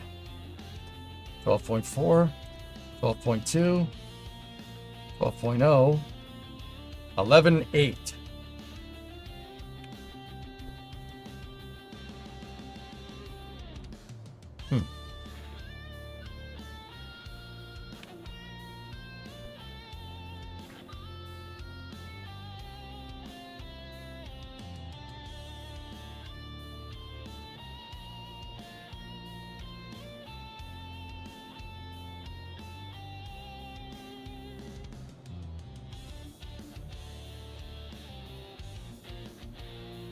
Nice grab.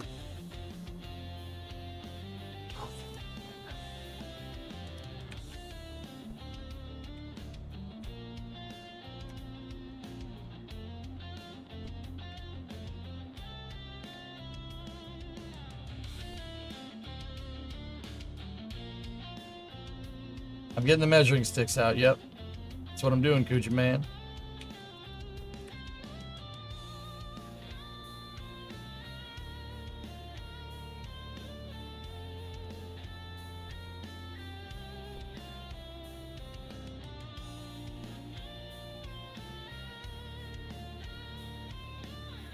Damn, this thing's big.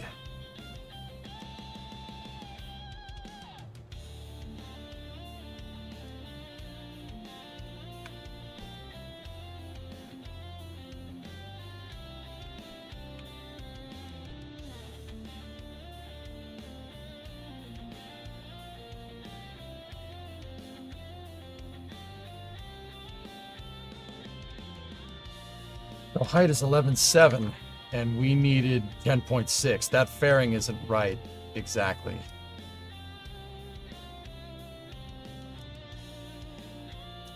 I just needed to. I need to check one more thing. Let me get a 5-meter tank here. So that would be two 5-meter fairing or two 5-meter tanks. That would be 10 meters across. So if we move each one 10 centimeters out. So that's 10.2, 10.4, 10.6. Oh, yeah. Yeah, it's too big. The first fairing was too big. I screwed up. I don't know what I did wrong.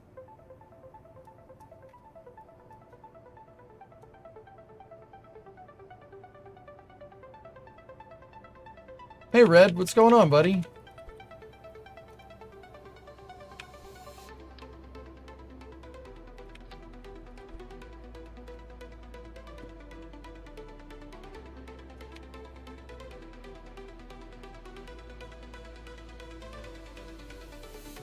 Alright, get rid of that fairing. I don't like it. Pissing me off.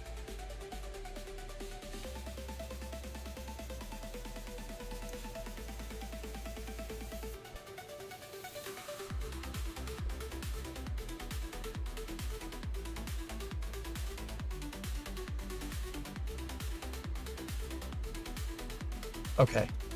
There we go. That's right. I don't know. I must have looked at the wrong number.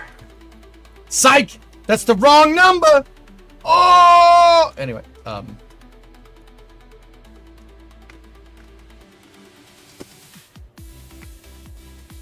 would they produce more ships than boosters in the future?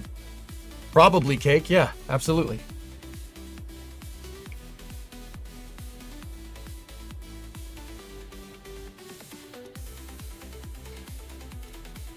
Ryan did agree with me, yeah. Ryan thought it would take 4 months. I think it's going to take less than a month.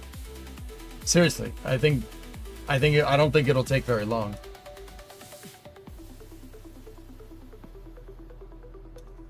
Yeah, Battle, I'm getting there. I mean, that's reading at 10.9.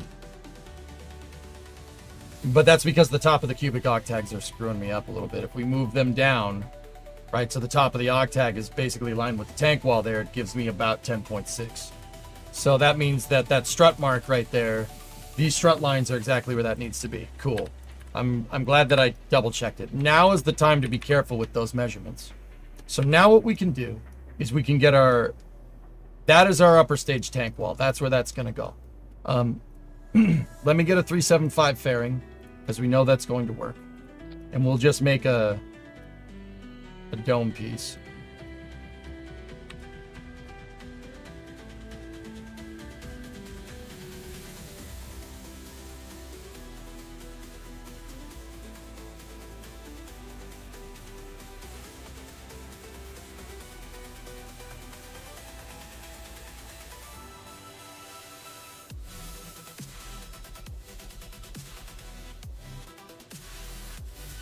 Okay, that's our second stage tank wall.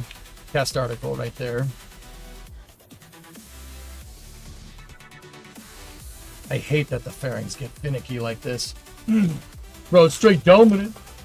795. How you doing, buddy? Why did you remove the rhinos? That other fairing wasn't correct, Dean. I'll add them back in with the cow controller and everything. That takes 2 seconds to do. It's important to get your measurements right. I'll be honest, guys. Like, if it was just me, I wouldn't even really be putting engines on. I'm just doing that to help give you guys some visual aids as to what the heck I'm doing.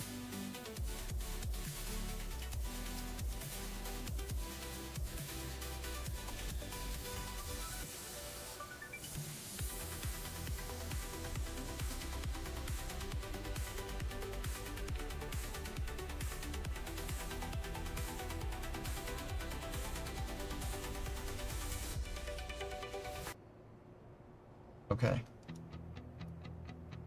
Yeah, I should probably smooth that out a little bit.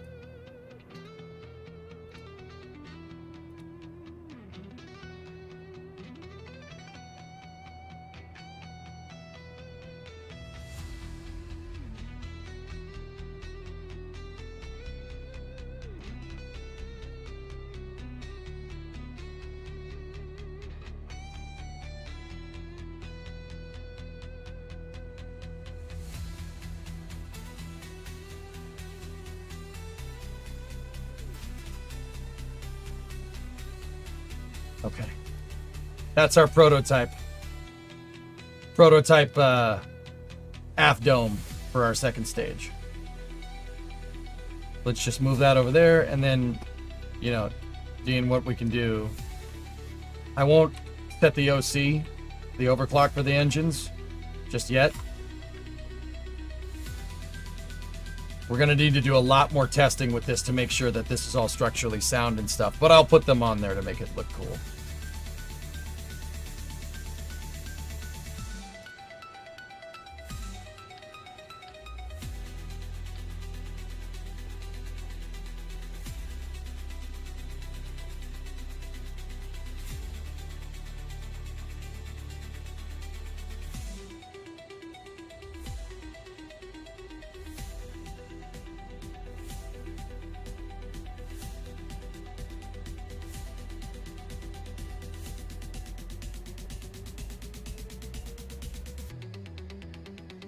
Okay.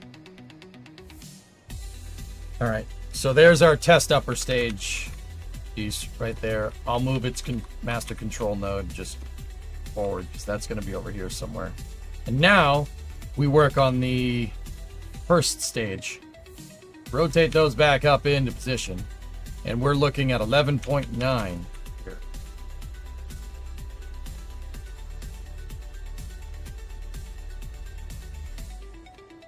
Cool. I'm going to set it a little bit higher. We have to take into account the height of the cubic octag relative to the bottom of strut. That is 11.9 between the struts. It's 12.1 total, which is no problem. Easy peasy. Okay, so now we can get rid of the beams that we were using for measurement, and I can do the same thing. Give me another 375 fairing. Right? Move this back a little ways. Not a lot. And now we could build the aft dome for the first stage here.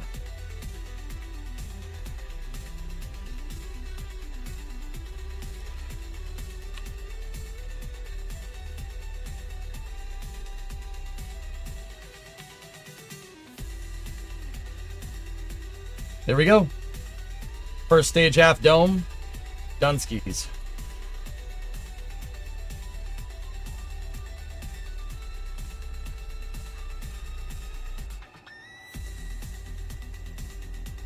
This thing has a 2 meter longer diameter than Super Heavy. Yep. Thanks, Fluffy. Yeah, I'm all right. I just got to stretch my back. Hey, Joe, what's going on? Will we be part of Flame Trench tonight? Yeah. Yeah, I'm good.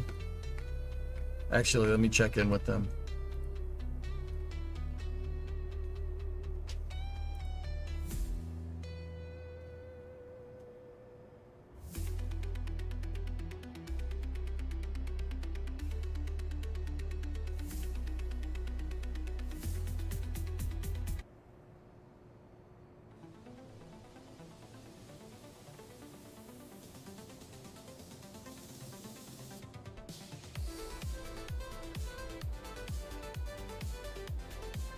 Yeah, Carson, if you're out there, yes, I'll do it. I told NSF guys that I might not be able to be upright for the Flame Trench, so, yeah, I'm good. We are upright. What kind of payloads will this thing send up? Well, 95, I don't know. What I'm doing is we found a PDF from the early parts of the Apollo program. This is from like the early 60s, so like 62, 63, 64, somewhere in there. I think actually this one is from 1964. Yep.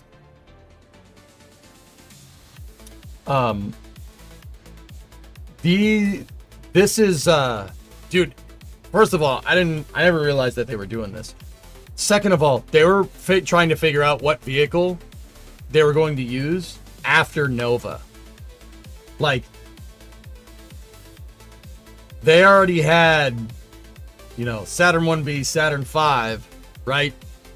And then, you know, Saturn Nova. And then what are our rockets going to look like after that? What are rockets going to look like post Saturn once we get to the moon, we build a moon base? We're going to need a rocket with a much bigger throw if we want to explore the stars. Something that Elon echoes with Starship. You got to build a big rocket if you want to actually go like and colonize it, not colonize, like explore stuff, right? So this is a post-Saturn launch vehicle with 18 F1s in the first stage and 3 M1s, which is a Hydrolox vacuum optimized F1 engine in the second stage. 32 million pounds of thrust.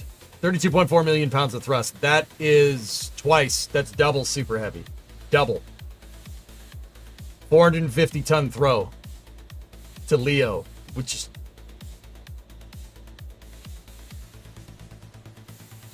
EJ could hang from the inversion table upside down. I'd probably puke, dude. I know about Saturn MLVs, Kai. Yeah, that's what I thought they would do, but that's those ML... the Saturn, that's not post Saturn. Those are Saturn iterations, the MLV. So a thing that they could have done with the Saturn V is attach 4 Titan 2 or 4 Titan 3 boosters to the side. So a Saturn with 4 Titan SRBs on the side. Like, you could have done some damage with that, but this is like totally post Saturn. Like, where are you going to go when you've hit your theoretical max for Saturn and Nova? That's what these rockets are about. The plans didn't get much further than a couple of these drawings because they were like, oh, Saturn V might be enough, right? So, yeah, pretty crazy. Hey, Ollie, what rocket are you looking at? It doesn't even have a name. It's just called Post-Saturn Class 1 Baseline. I call it Prometheus in KSP. I'm building a scale replica of it to Kerbal scale to work with to be a functional equivalent in KSP, in KSP's universe. Yeah. If you look, this rocket would have been gigantic. Look at the Kerbal next to that's my first stage diameter right there. How I build rockets, guys, is if it's a weird diameter that's not one of the diameters in the game, like 5 meter, 375, 2.5, 1.8, I'll make it out of fairings. I'll make the diameter of the vehicle, the tank wall, out of fairings, and then I'll fill it up I'll fill it up with tanks, and we'll clip tanks into each other that are of equal to or proportional volume value to the amount of air, volume inside of my tanks that we made. Call it Prometheus. What's up, Space Pope?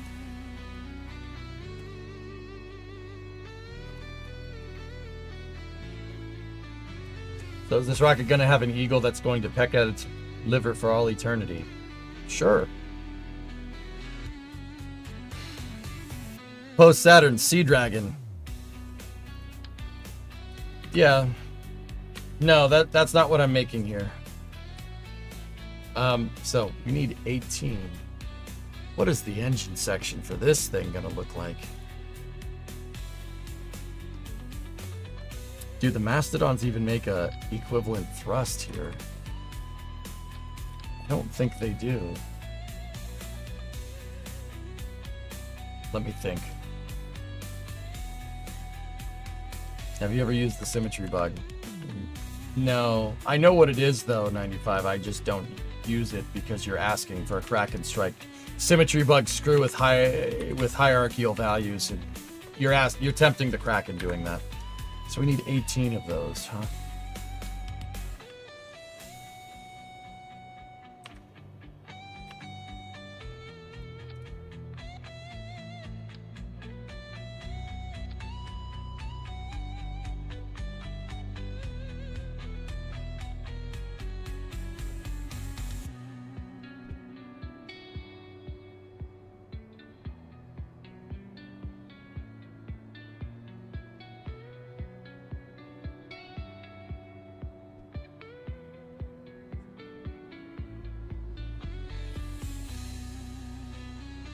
Nice thrust puck. Oh, thank you.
Well, that's 18 right there.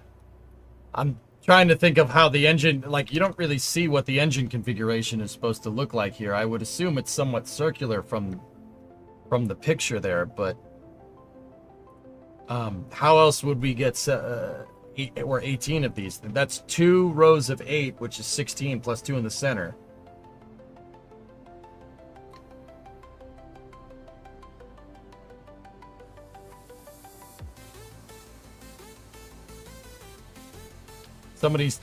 You guys said 3 rows of 6. That actually gave me an idea.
Groups of 6 at 50 degrees.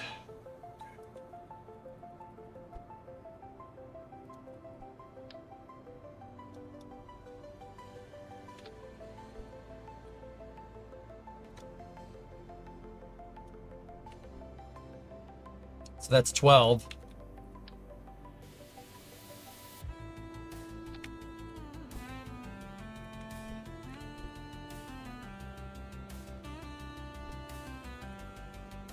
Yeah, a row of 12 and a row of 6. There you go. That's it. That's 18 engines, right? We have 12 on the outer, 6 on the inner. That's 18.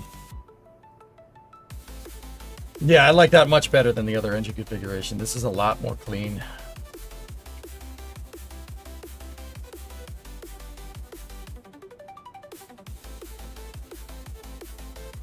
Damn, dude. What a monster. Ursula, I'm naked! That's, I don't know.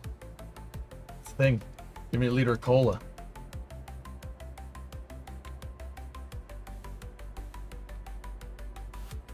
See, the other thing is that this makes a lot more sense. F1 engines had to be spread out. You can't cluster F1 engines close together, guys. They had to be spread apart. The reason why is if you put them too close to each other, all the heat convected off the outside of the engine, the heat given off from the outside of the engines will melt the components on the other sides of the engines. That's why on the Saturn V, they were wrapped in asbestos. The motors on the way up, they actually just wrapped them in asbestos so they wouldn't melt each other from the inside out, or from the outside in. What is the biggest rocket you've built? The biggest rocket I've built would be Triton, my Triton series of rockets. This will be bigger than Triton. It'll actually be wider, and these will probably be about the same size. I thought it was metal. It's asbestos.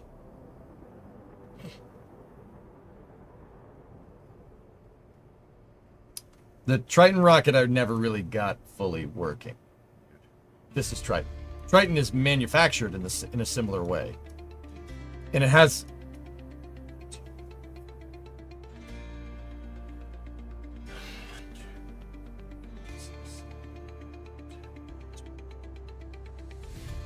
It actually has a very similar amount of engines. Yeah, very similar amount of engines.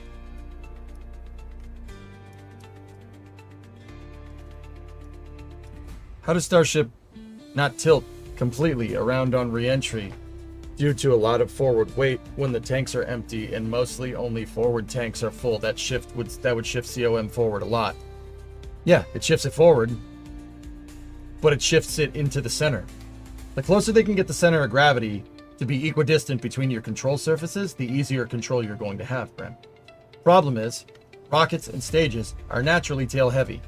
The reason why they're tail heavy is because you can't put the motor up in the front like on an airplane, right? You can't put the motor in the center. Well, you could, but that would propose its own kind of problems. Rocket engines, for physics reasons, like, feeding them fuel, usually are at the back.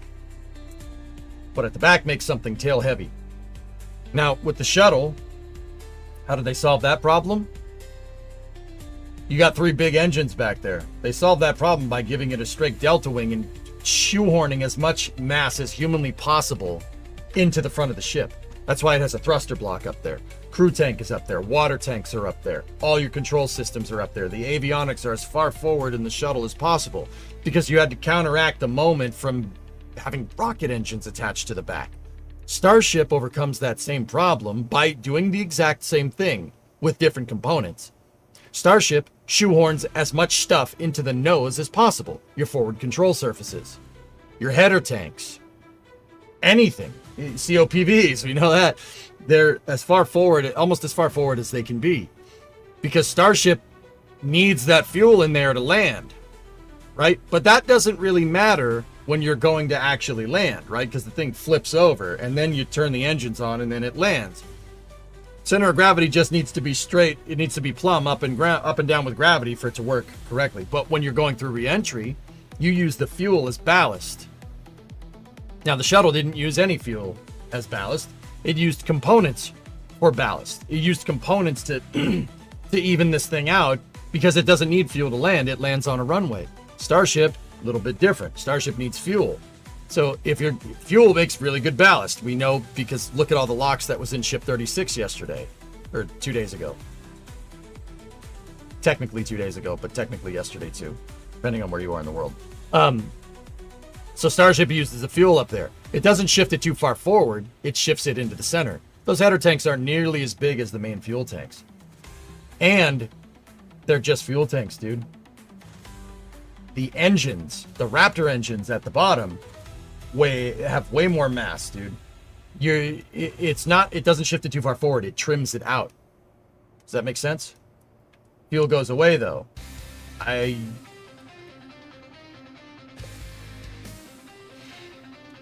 just explained that a moment ago. Damn. I know that fuel goes away. I understand. Is Starship firing its engines during re-entry? No.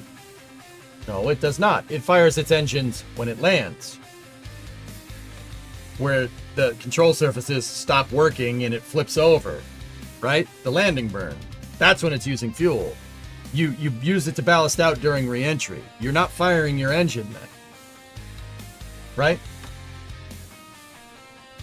Can't say me, I received 2 3D printed space shuttles today. Woo! Nice. Were you ever going to launch Triton? I never got Triton to work. Maybe once or twice. And then... So, I overclocked these motors on this. Dean, this thing is a scale... That's super heavy. That's what that is. It's super heavy, but a more Kerbalized version. I ended up giving these motors like 6,000% of their thrust to get this thing to work correctly. Problem is... When you overclock engines in KSP, you start running into physics and strut problems. For the same exact reasons why they do staggered ignitions on rockets when they turn the engines on. Like, Starship doesn't fire all 33 engines all at once. It kind of staggers the ignition. So it's like 1, 2, 3, 4, 5, 6, 7, 8, 9, 10, 11. Like, think of like a torque pattern, right? Like if you're torquing down a tire. That's how they activate the engines. The reason why they do that is because if you activated them all at once, it would shock load the bottom of the vehicle and it would crumple. The whole vehicle would blow up. You'd put it would be like hitting, if you turn on all the rocket engines at the same time, it'd be like hitting the bottom with a gigantic hammer. Yeah. When you overclock engines in KSP, you start running into that same problem. This thing has so much power out the bottom with all the overclocked engines that I ended up needing to implement a sequence ignition. I never did that though, because I didn't understand what sequence ignition was when I built this. When I built this thing originally. So, with that being said, I got Triton to fly once or twice, and I got it to fly really nicely, just out of straight dumb luck. We'll build Prometheus out to fix those problems. But yeah, I think that's our engine configuration. 18 F1s in the first stage, and 3 M1s in the second stage. In KSP, couldn't you just throttle up slowly? In KSP, Nils, sure. Yeah, in KSP. You can't really do that with a rocket engine. Not all rocket engines are deep throttleable. F1 engines absolutely were not. F1 engines have 2 throttle settings, 0 and 100. If you tried to throttle one of these, the whole vehicle would do what ship 36 did the other day. Now, with that all being said, we need to figure out with this vehicle, liftoff thrust is 32.4 million, so it's an 18 F1 motors. So F1 rocket engine. Let's figure out what our motors need to make. Saturn C8.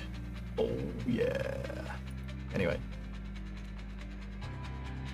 So let's figure this out. Dude, F1 engine makes 7,700 kilonewtons in vacuum. You've got to be kidding me. That is an insane amount of power. That one F1 engine is almost as powerful as 9 Merlin engines, which is crazy. TWR 94 to 1. It's pretty good. Pretty damn good. 70 bar chamber pressure. Interesting. That's so low. That's crazy. Even for rocket engines at the time. 263 second specific impulse. Like I said, it's about as SRB, as solid rocket booster, as you could make a liquid fuel booster. But what it lacks in specific impulse, it makes up for in characteristic energy.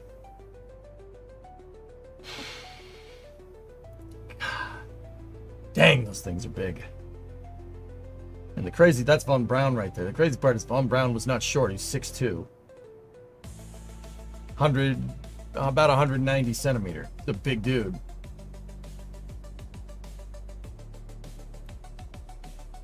Anyway. Thrust. 6,700 kilonewtons. So we need to do some calculations out. 6,770. Actually, we'll clear the calculator. 6,770 times 18.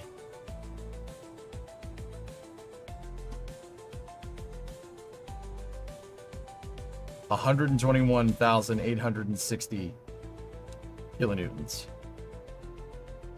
Wow.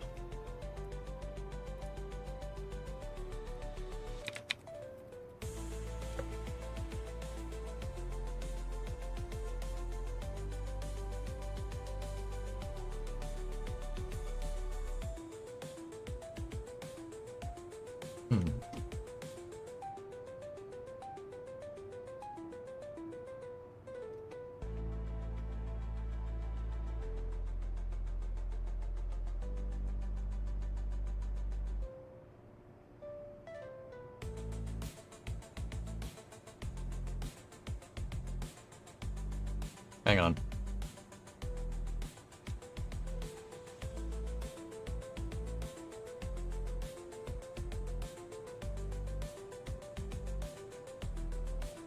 Oh, they're F1As.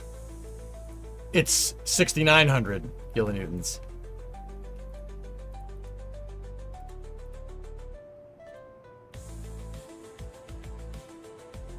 $125,820.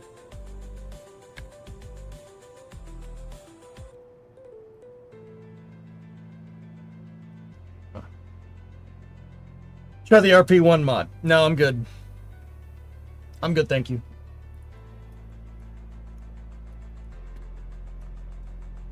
And the M1, we already did the calculations for the M1. 28.2 million pounds of thrust. So this right here, 32.4 million pounds of thrust is all of the engines combined. I don't know why you'd do that way, but whatever. Okay, so let's take our scaled thrust here. Okay, so we have 125,820 because they're supposed to be F1As. So let's times that by 0.6, which gives us a total liftoff thrust of 75,492 kilonewtons. Now divide that number by 18, and that's the thrust output that's needed for these engines. 4194, give or take.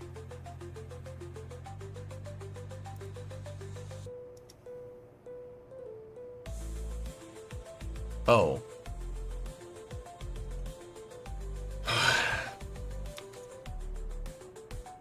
So the Mastodon engines, so I actually have to do, we have to do a very similar thing that we did with Triton.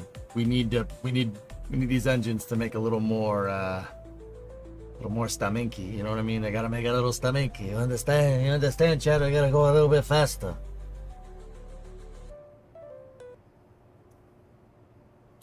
So 1350. So let me go here. 4194 divided by 1350. Okay. We would need to overclock this. We need to overclock these engines to 320% of rated, or well, 220% of rated performance, technically.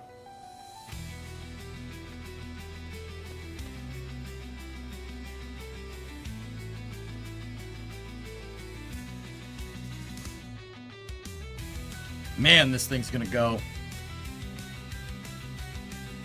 I might opt to do 19 engines instead of 18 to help make sure we're not overclocking the crazy out of these things. So I might opt for 19 for doing a center engine. Guys, one, because that looks cooler. Looks cooler to me. Two, if we ever try to make this reusable, having a center landing engine is probably a good idea. What's the vector range on these things? 5. Perfect.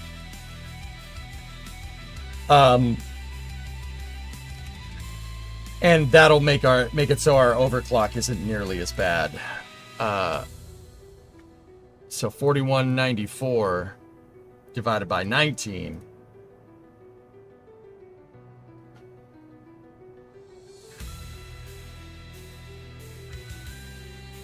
Oh, no. 75,492. 75,492 divided by 19. Or no. I didn't do that right either. 7592. Start over. These F1 engines make 6990. There's 18 of them in this theoretical design. That's 125,820. Okay? That's the total liftoff thrust, right?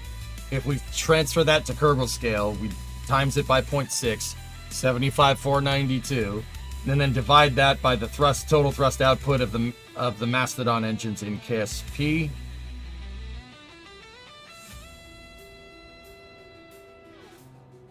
No, I didn't do that calculation right again.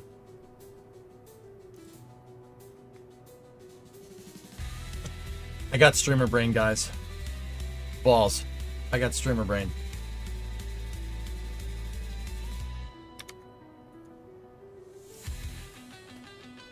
I got streamer brain 6909. Okay, so let's just do an individual engine. It'll be easier that way. 6909.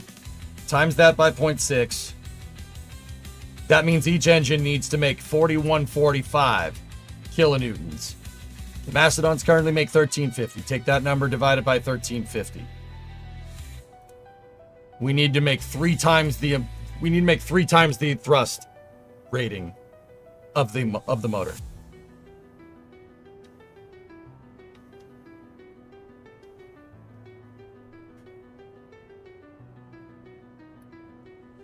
Now, if I take that number and times it by 19, it should get us around 70.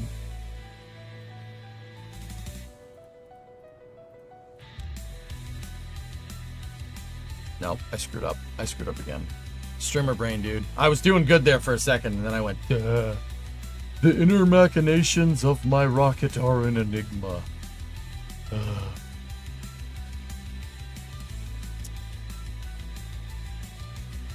Basically 300%. 300% with 19 engines should do us right. We might have to dial it in because our mass fraction is going to be a little bit different, but that's ballpark what we need. Dang it, Bobby.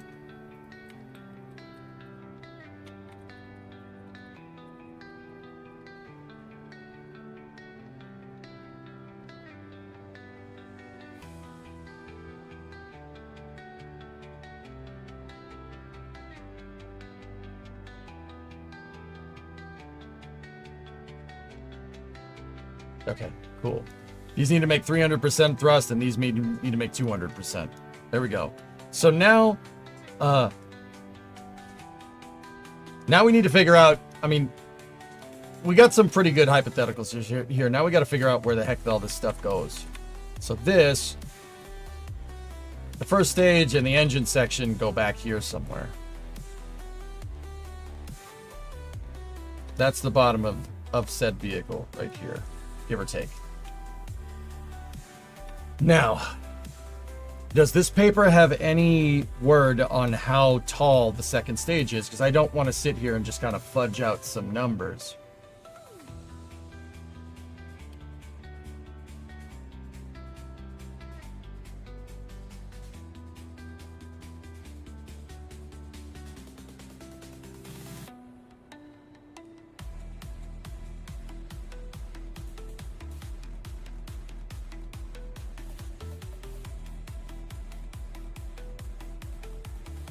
You know, we need a rocket that uses propane, boy. Oh, I tell you what.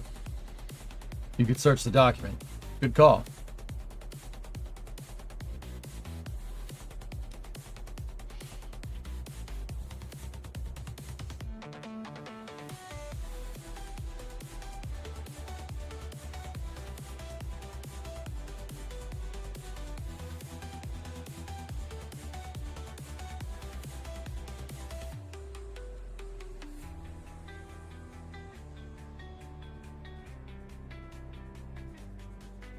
A typical Class 2 concept is shown in Figure 2. Each stage is 70 feet in diameter. What the heck?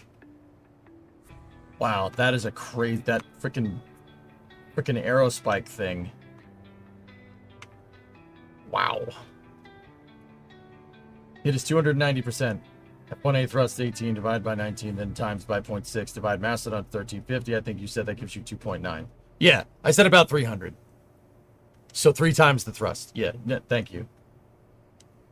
I appreciate it. We're going to have to... I wanted to get a ballpark reci because Kerbal mass doesn't necessarily equate out to... Like, tanks are heavier in KSP. They have a terrible mass fraction. So we might even need to go a little bit more, which is why I want 19 engines. 19 engines at 3 times the thrust should get me exactly what I want.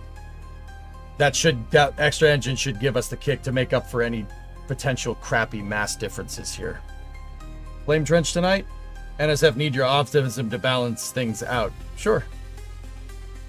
Yeah, with that Class 2 vehicle design, they clustered the engines around a spike. It's a freaking aerospike engine. But it's an aerospike with F1 engines as your spike feeding engines, which is... Whoa.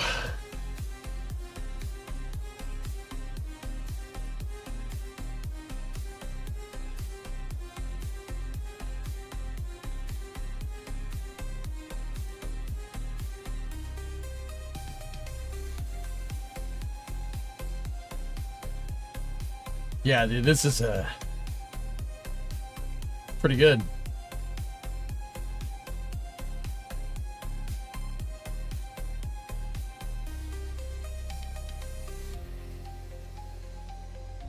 Take the PDF, put it in Grok, and ask for the height. Where's the fun in that, dude? No, I want to go look for it, dude. Because you learn something that way. You don't learn nothing if you just tell the AI to tell you to do it for you. That's stupid. That is not a blanket statement. That's stupid in the application of what we're talking about, because the whole purpose is to teach you guys and show you guys the process, not have AI do it for me. I don't need AI doing my job for me. That just gives people like that. Why would I do that? Rabbit said 420 feet right after the diameter. It's 460 feet tall. We don't get the stage design, so we might have to fudge it here. So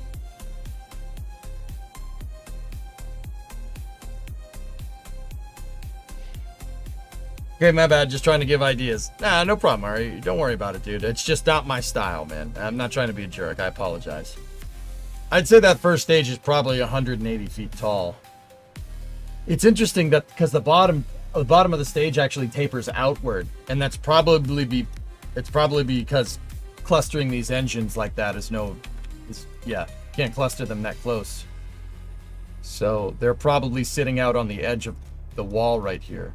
Having the engines push on your proverbial tank wall makes this thing nice and strong. New Glenn does this. Well, something similar. So that is our engine config.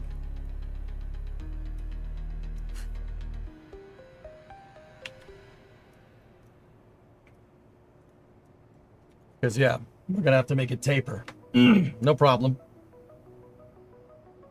Would rotating detonation aerospikes be easier to control with the size of these rockets?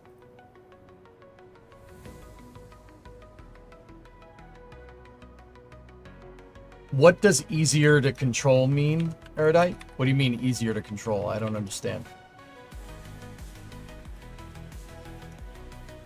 Oh, Dragon, I hate, like, if you Google something, it puts that text up there that says, well, it's actually this, and that information is usually wrong. Which, I hate it. It's so stupid. Textbook and shitification right there. Dude, I look up all kinds of stuff about cars, like, oh, what's the ignition timing on this motor? And it's like, oh, the ignition timing on a small block Ford is 67 degrees before top dead center. I'm like, no, it's not. That's not right at all. You are 100% wrong. If you set timing at 67 BTDC on a small block Ford, the engine would explode when you try to start it, if it would start at all. But that's hyperbole on my part. You get the idea.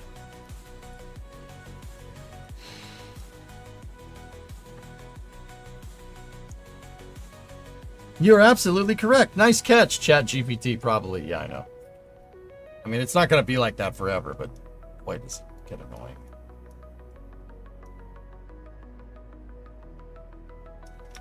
Can you post a link of the document that you have?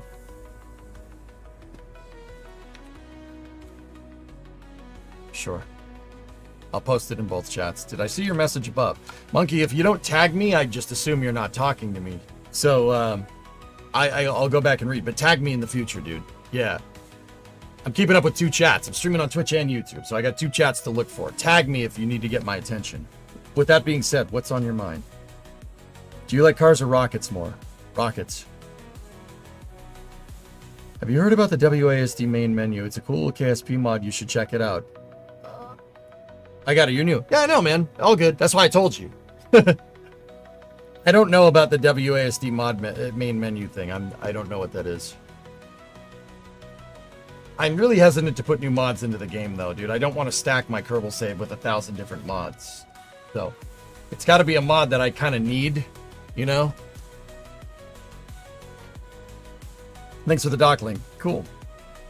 I get to babysit your 3 dogs for a bit. Okay, article.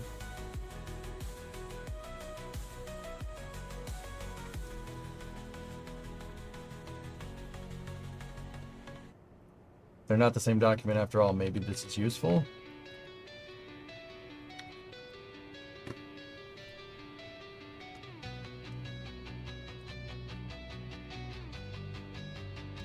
Oh yeah, all the images in this thing are terrible. But this looks to have a more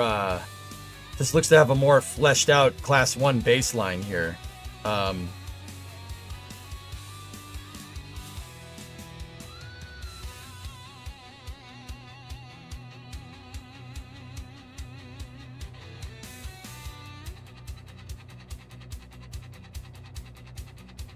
Also, do you use some sort of KSP checklist mod to keep track of everything? Yeah. What's the name of that thing that I use, the mod manager for KSP?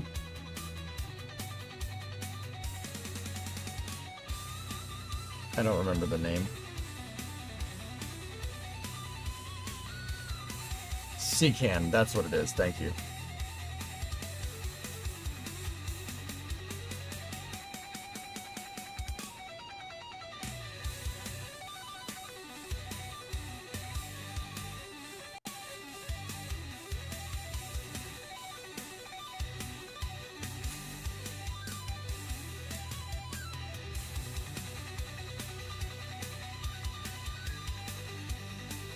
I'm looking for some specifications on the Class 1. That's the same copy right there.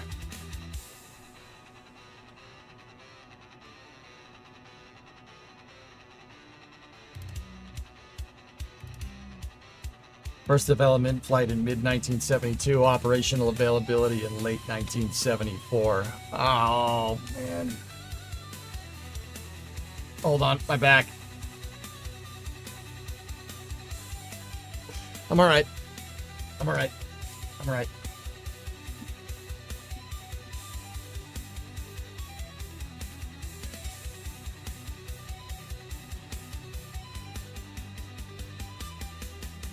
Oh, you can make like checklists and stuff, Monkey? That's cool. I usually just put anything that I need to know up here.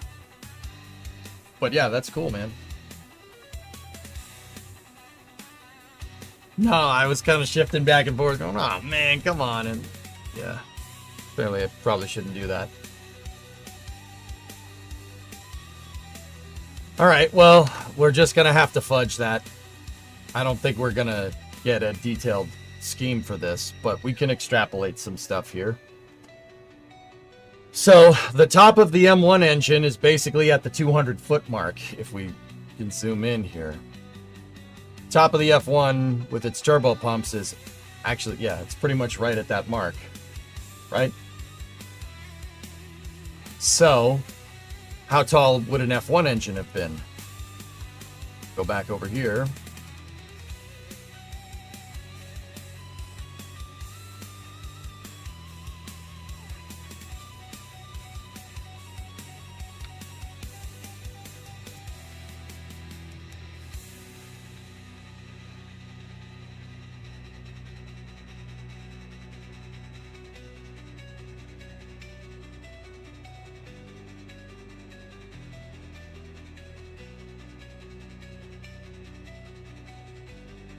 "25 feet. Okay. So let's go back over to this. Does it look like that's about a quarter of that? It does. So that gives us the taper between the first and second stage. That gives us a first stage, I don't know, 175 feet, give or take.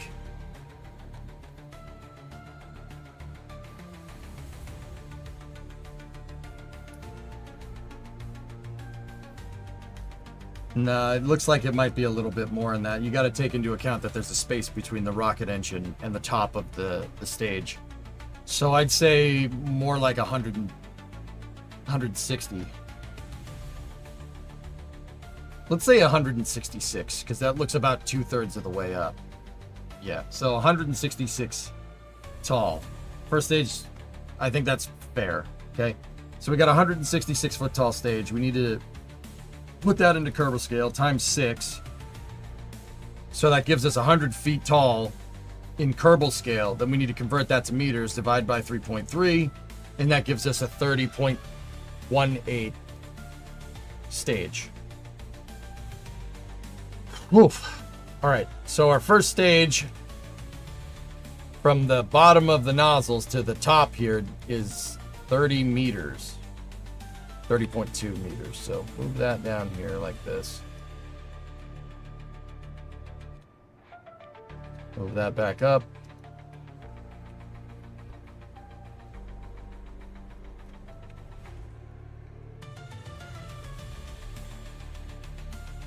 All right, so we know that I-beam right here, this beam is 3 meters long. So as long as we gizmo these into the right position, like that, and then put another one, and we gizmo that one tick down, that's 6 meters. Gizmo that one tick, 12 meters.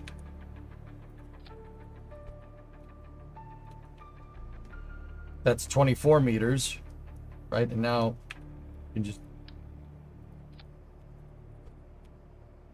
27 meters. 30 meters. And we need 0.2. So that would be 30 meters. 30.1, 30.2.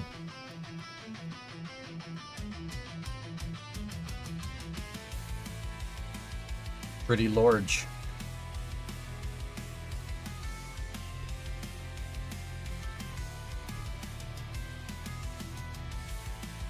Sorry, I'm just shuffling these around a little bit so there's no gap. All right. So that gives us first stage length, more or less.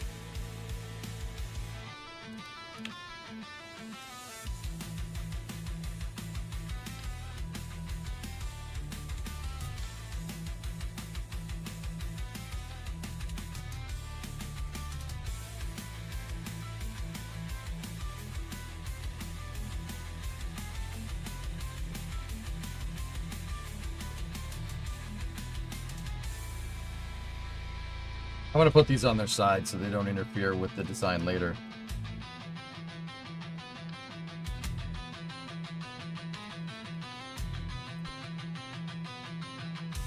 So to be clear, you're working post-Saturn 1. Yeah.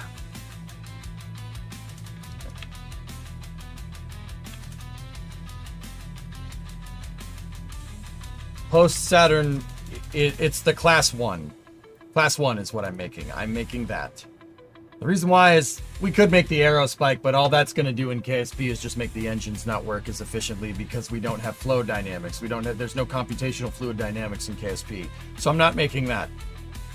And frankly, the class 3 baseline vehicle looks stupid. So it looks like a party hat. I'm not doing that. This one looks the coolest. That's what we're making.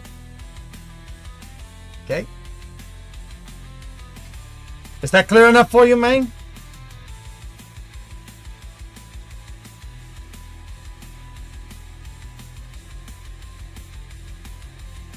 Cool, thanks. I got you.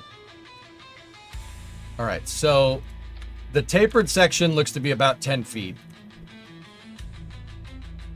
And these things are about 3 meters. So that's my taper section where we have a conic adapter, the conic interstage adapter between the first and second stage is going to take up that much space. Right?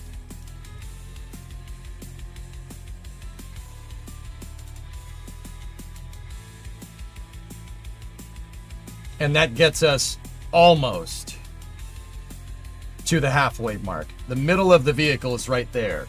So our stage is running, we're running it, this is pretty right. We're close. We're close to getting this correct.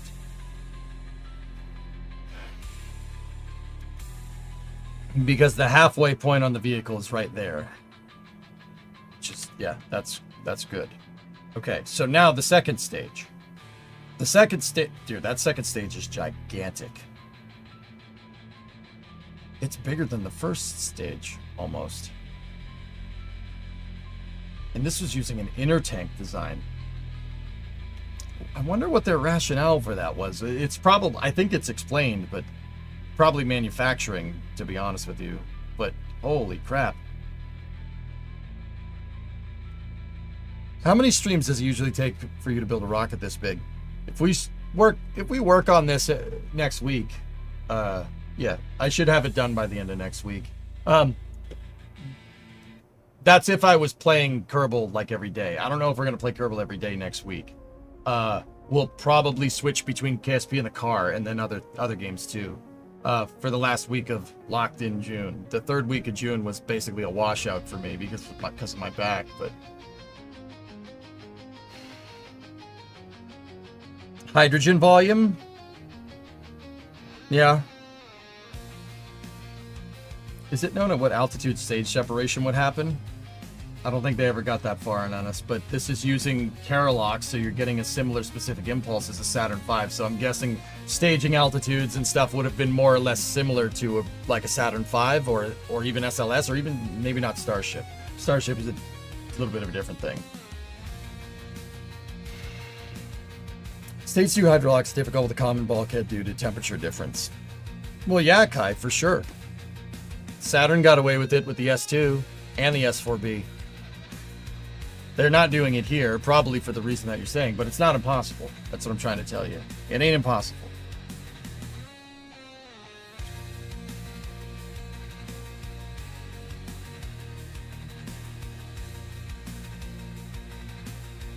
Everything is good, Chuck. How's everything with you?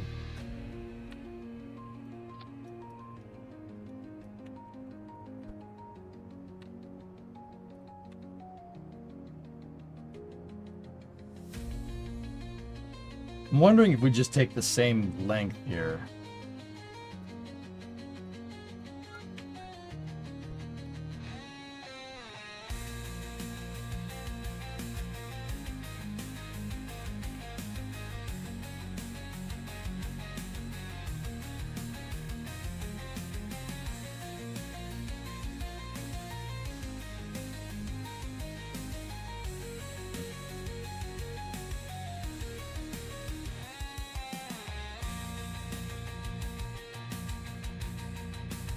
Yeah, okay, that was an absolute snapped. That's no problem. Cool. I noticed a little bit of a discrepancy there, but that's alright.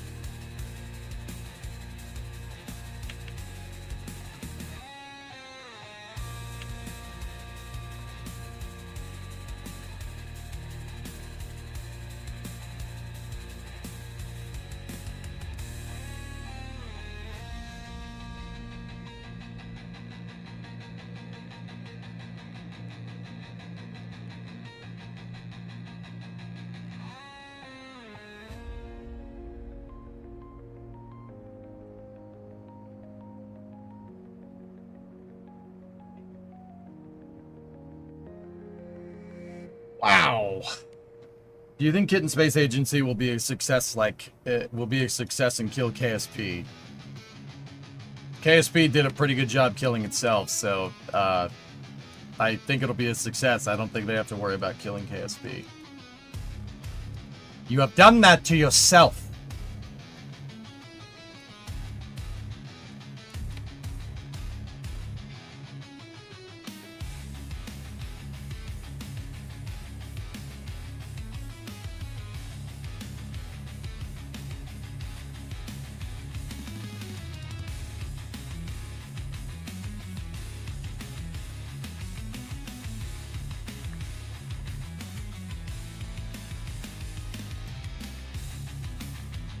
All right, so that's kind of the positions for everything. It looks like the first stage and the second stage are pretty much the same size. They're pretty much the same size. This one just has a taper on it because of a different engine. It looks like they manufactured the same tank.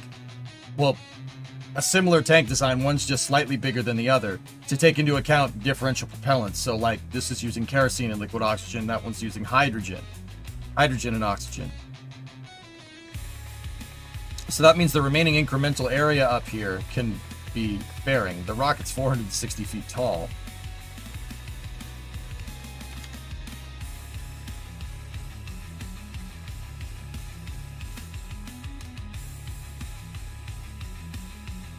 First and second stage don't look aligned. Oh, they're not yet. Don't worry about that. Okay.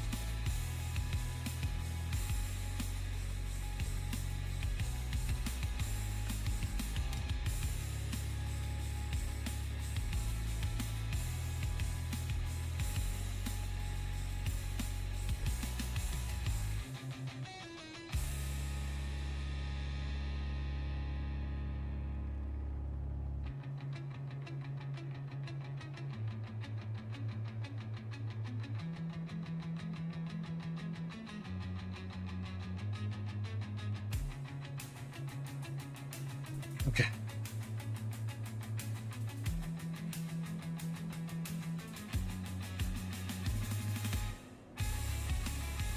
Damn, dude.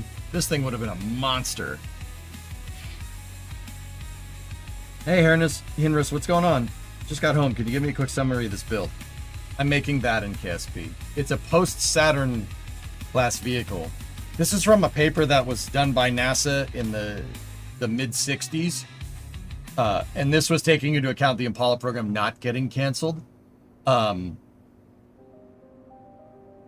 This was done in the mid-60s to figure out what would become in terms of carrier of launch vehicles after the Saturn family of rockets.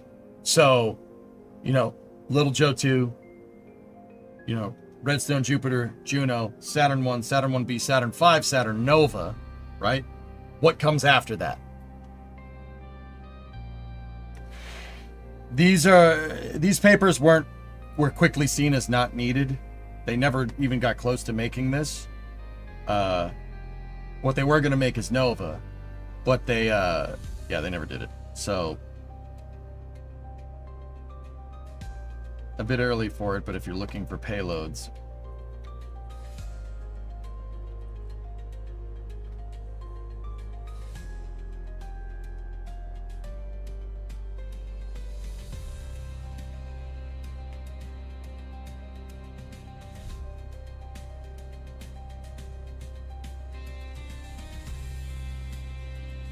I want pictures. Thank you.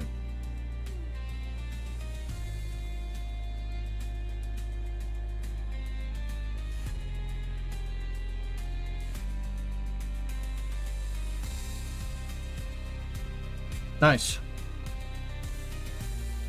Did you ever finish A Pillar of Autumn? No, Michael, I shelved the project. It's like maybe 30 to 40% done. Sometimes plans change, dude. I wanted to finish it. Maybe we'll do it someday. This is AAP stuff, Aqualex. That's not, this is AAP 1 through 4, so that's Skylab.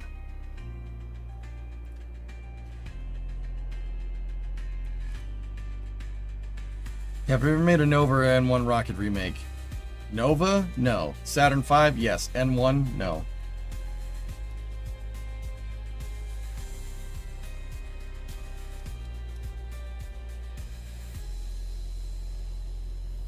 All right.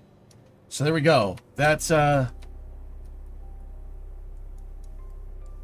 we gotta just get the fairing right. So the fairing, so we know that's 60 down there. So it goes from about 320. Yeah, I'd say 320 to about 460. 60 divided by 320 gives us a fairing height of 140 feet, which is just absurd to me. 140 feet, divide that by 3.3. That means our fairing is 42 meters tall. Times that by 0.6 to get it into Kerbal scale, we got a 25 meter fairing. Whew.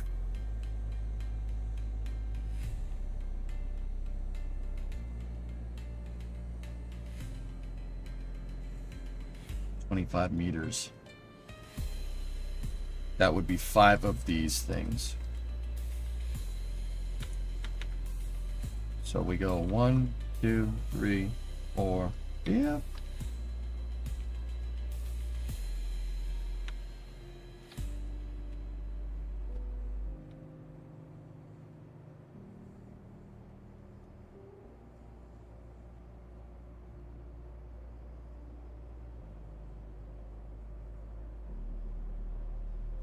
I'd say that is pretty much in line with what I'm trying to do here. That's a good enough approximation.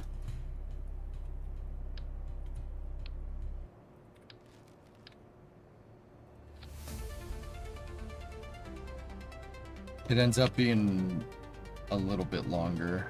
So it's like 26. But that's perfect.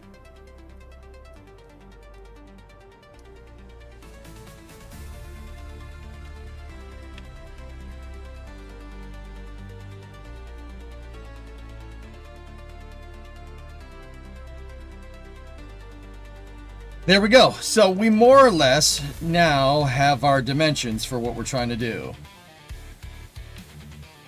Scaled dimensions, which is great. That's super useful.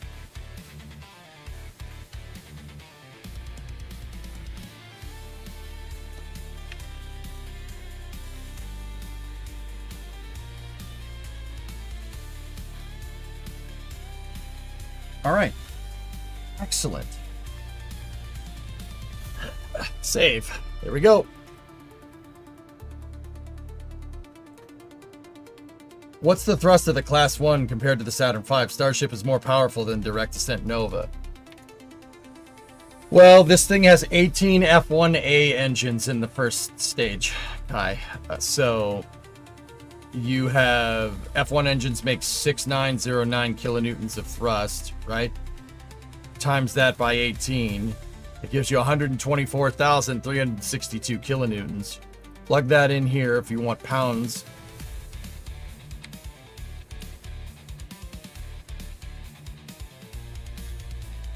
Or 362, not 762. Would have been cool if it was that. That gives us 27.9 million pounds of thrust. Super Heavy makes 15 million pounds of thrust. This thing would have been way more powerful than that. We're getting into the territory of publicly available documents that no one has digitized.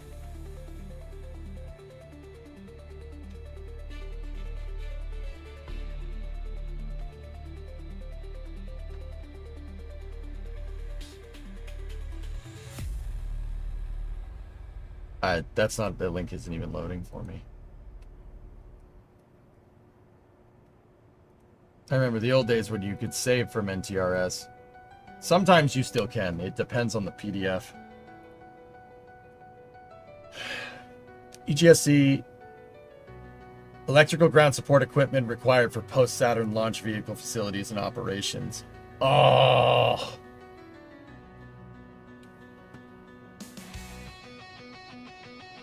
Oh man, that would have been sick. Dude, what does the launch pad for this damn thing look like? That'd be nuts. Because you guys got to remember. All right, here. You want to understand scale here.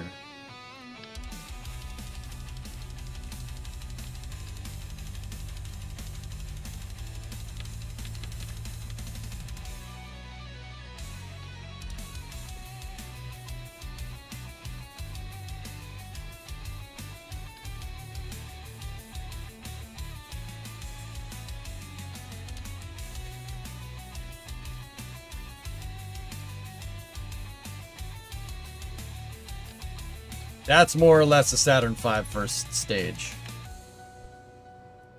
Compared to this. This thing is freaking huge, man. Sea Dragon? I don't think this thing would have been a Sea Dragon vehicle.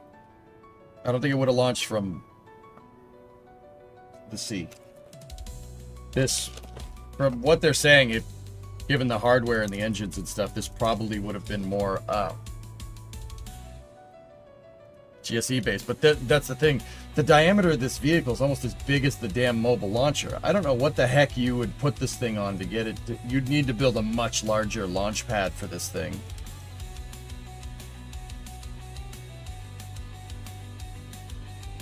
It really depends on what you're looking up, Whoop, to be honest with you. For that reason.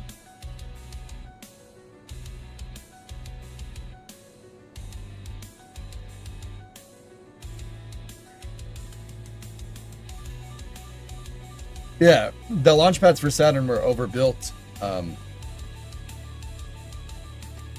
launch 39A and 39B are overbuilt. They're really designed for Nova. There's no way to prove that. Like, they are. They're designed for Nova. The flame trench is the exact diameter of a Nova rocket. It was built for that.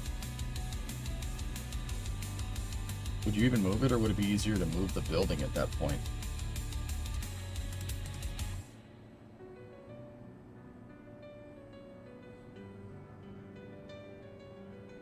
I don't know, dude.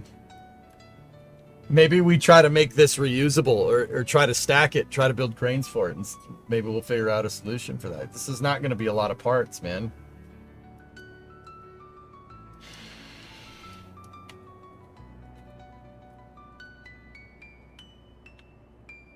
So we can use this same diameter up here for the fairing.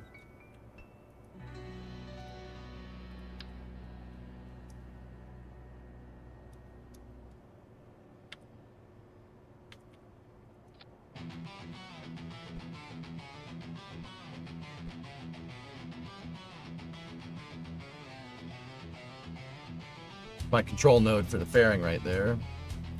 375.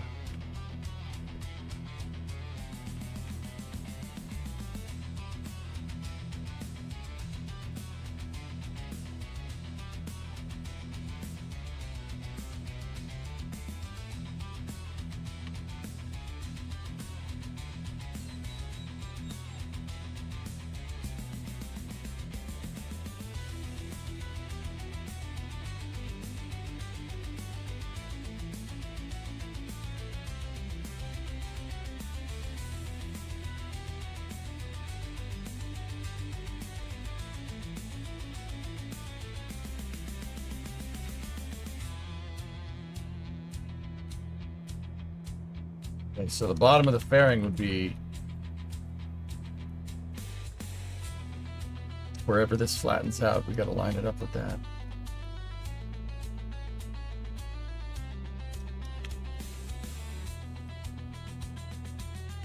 What a monster. Jeez. Okay.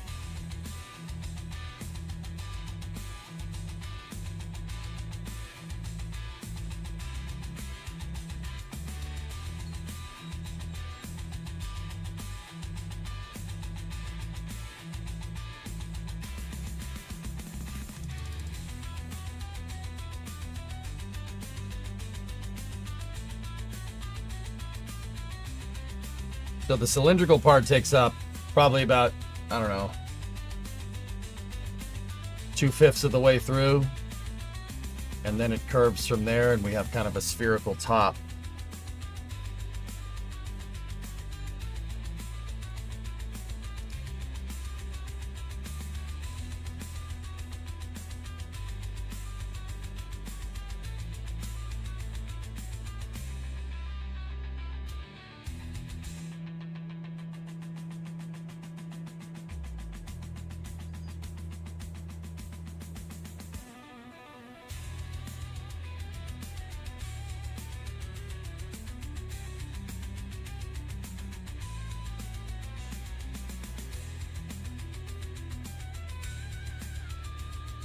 Didn't get the angle right.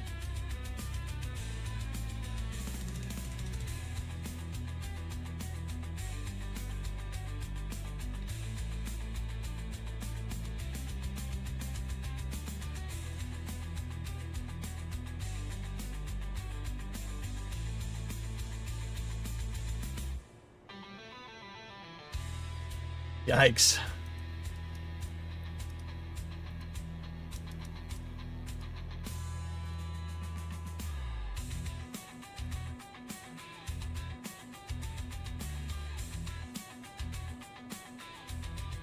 Take a look at this one. Okay.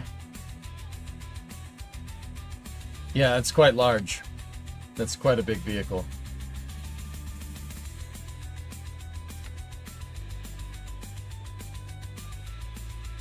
Advanced Post-Saturn Earth Launch Vehicle Study Executive Summary Report. Oh boy.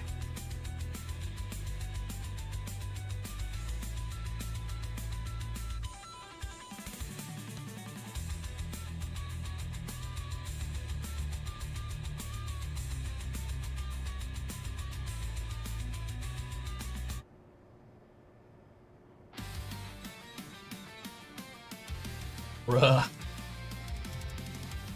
Post-Saturn Class 4 with nuclear stage on baseline and Nexus boosters.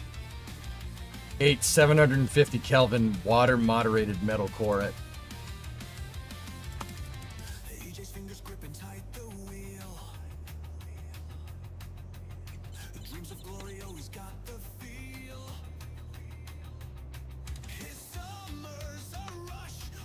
A nuclear stage. Oh my goodness. This is all the Class 2 stuff. The Class 1 vehicle isn't here.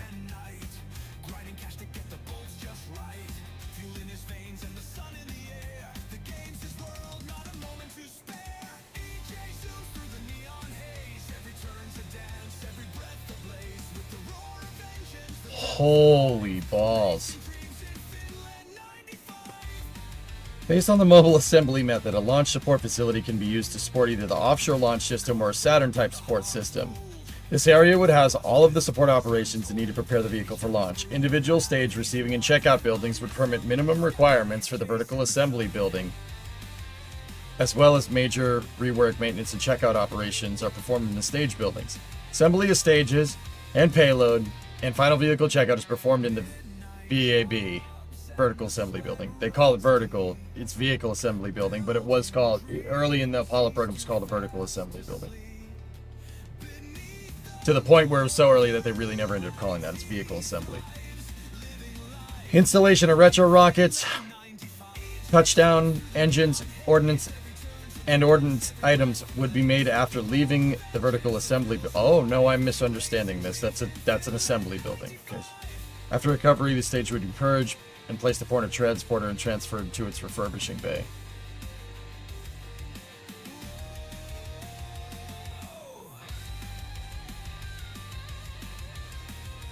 Dude, that's crazy. Reusable. Yeah, I noticed that. Oh my goodness.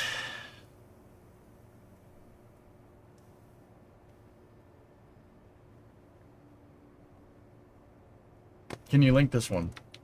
Why, certainly. Dude, the Nexus.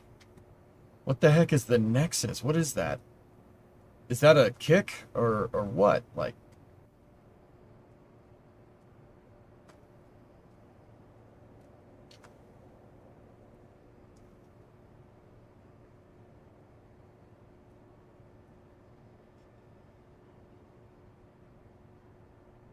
oh man.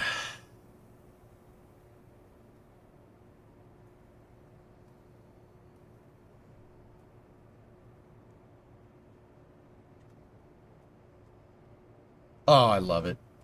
See? Dude, these guys were doing... Oh, it's so good, man. There's so much cool stuff.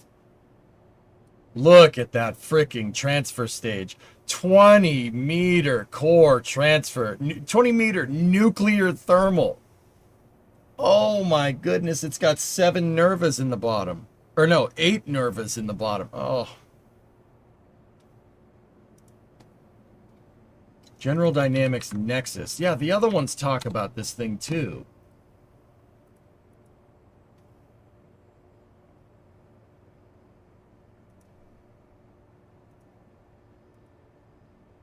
What is this thing? It looks like SCRV. Cool part is that they were thinking of this stuff before the Saturn V even completed its goal. Yeah, I mean, that, like I said, they had plans, dude.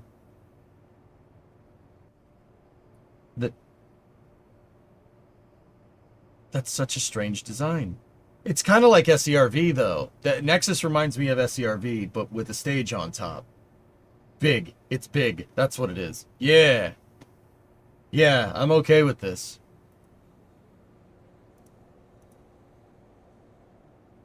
Dude. Frick Starship, you know what you could do with one of those? You get one of those things fully fueled on orbit. Oh.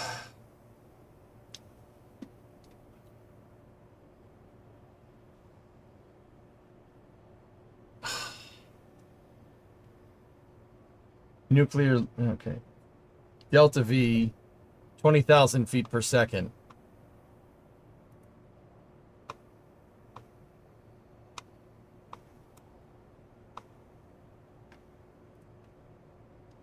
Um,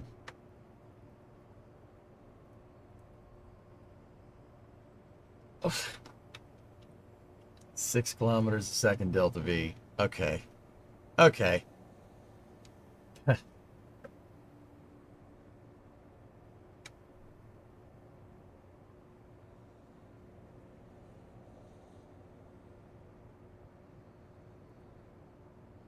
6 kilometers a second Delta V from one of those things. That's not, I mean, that's subject to change with payload on top of it, but oh my goodness. Why use feet per second? Because this is a paper from like 1965. 20,000 feet per second, yeah, 6,000. 6 kilometers a second, dude. That thing could just go to the moon and come back. It's really not a big deal. But it says Delta V sub 2. I don't know why are they using the sub 2 there? Let me read for a second. Figure 3 shows a solid core reactor water moderated nuclear stage mounted on a post-Saturn Class 2 baseline vehicle and on a tailored Nexus first stage. Vehicles are sized for orbital delivery, and the booster stages are offloaded to about 75% capacity. This places staging velocity at approximately 10,000 feet per second. That's 3 kilometers a second, 3.3 kilometers a second, give or take. The vehicles are all about 70 feet in diameter. The Nexus has a large diameter ratio of about 7.8, whereas post-Saturn Class 2 vehicle large diameter ratio is 9.3. Post-Saturn Class 2 is 650 feet tall, whereas the other two measure about 550. The nuclear stages of 5.45 million pounds each placed nearly 1.5 million.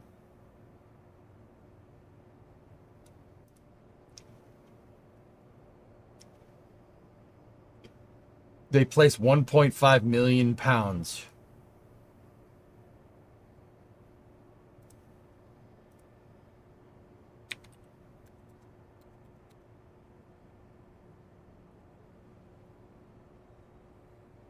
$680 metric ton throw weight, throw capacity to low Earth orbit.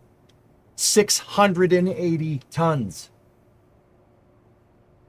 Don't stand up, it'll be embarrassing. Yeah, the launch weights are approximately 14.4 million pounds. For payload fractions are 0.02.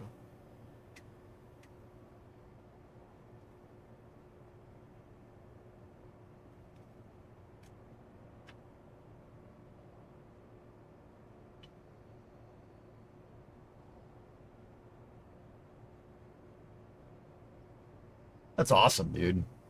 We should build that. Hey, New Mark, what's up?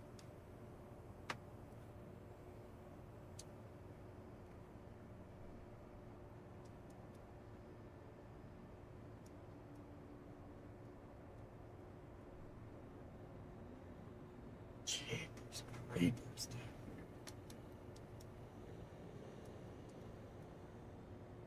That's just that's an insane amount of freaking.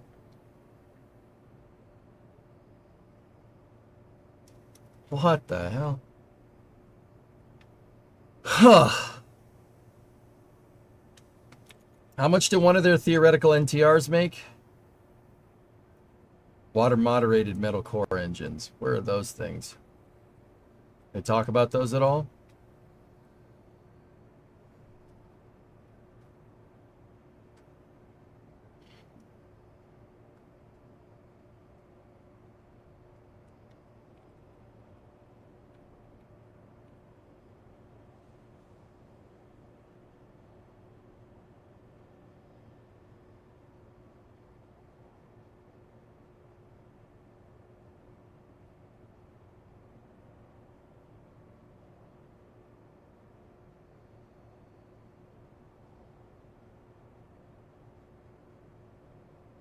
Hmm.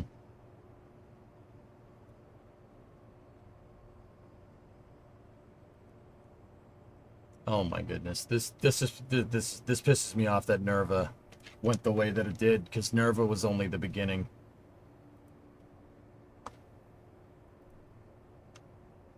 And once again, it still blows my mind that they knew this well. It's like they knew exactly what they needed to do and then some. Like it was all figured out. Like how? Like, how did you know exactly? Like, how did they know exactly what they needed to make?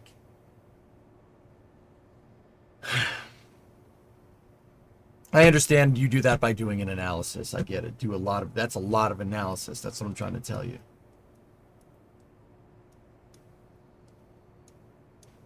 Getting near Flame Trench, yeah. I can't believe that, man.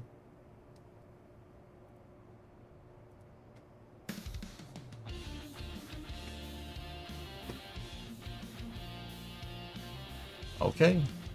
Dude.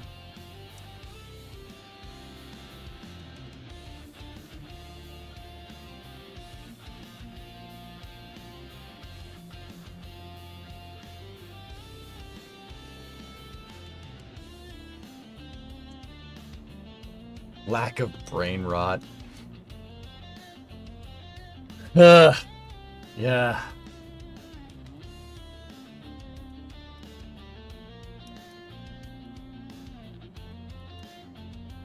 This frickin' thing, dudes, huh?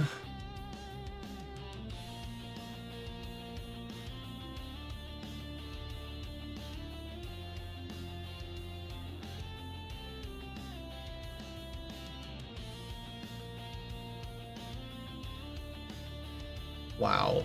This vehicle's gonna be gigantic, man. And this is like the crappiest version out of all of them. Oh.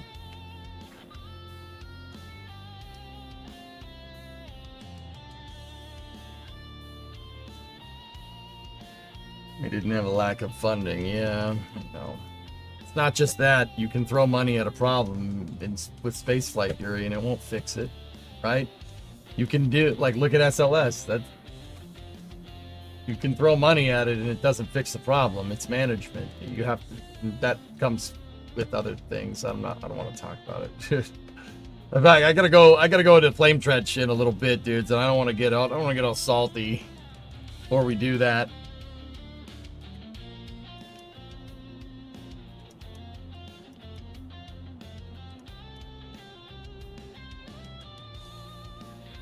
That's nuts, dude. Look at all the freaking motors.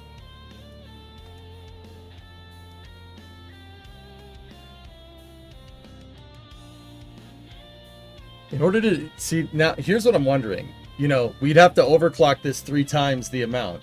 So that means we would need 3 times the amount of engines here. Could we fit 3 times the amount of engines in here?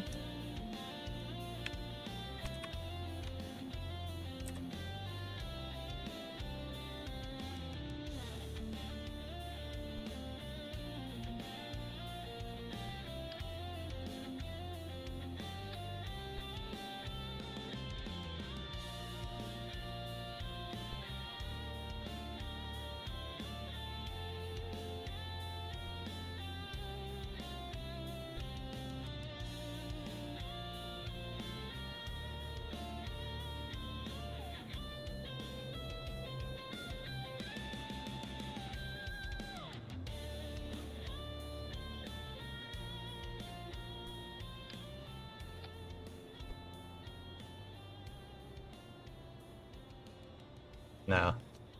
Nah, that's not gonna work.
I wonder if we could take the load off of the overclock by adding more.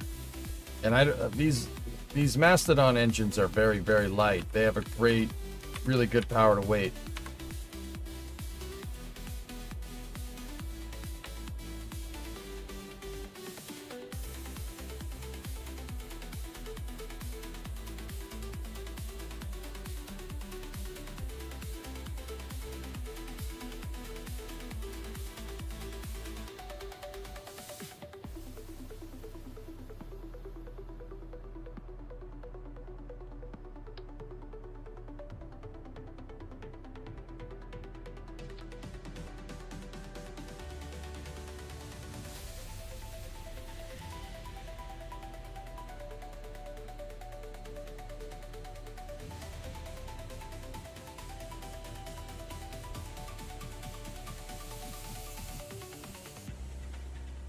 Nice.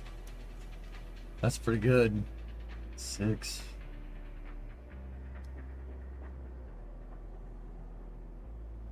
Dude, can you imagine how complicated the plumbing would be for that? It would look like super heavy up in there.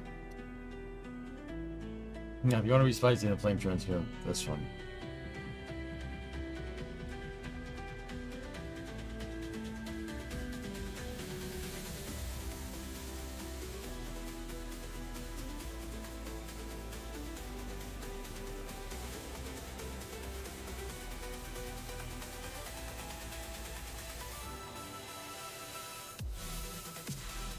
What is this, Aqualux?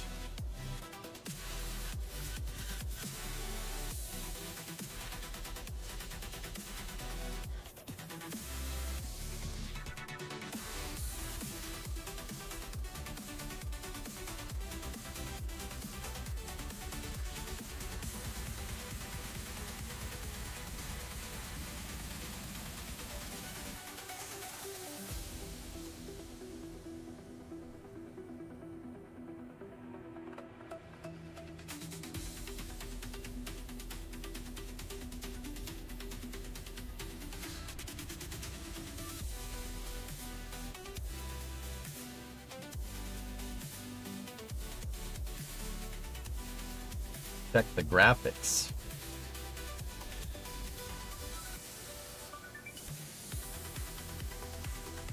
I don't know.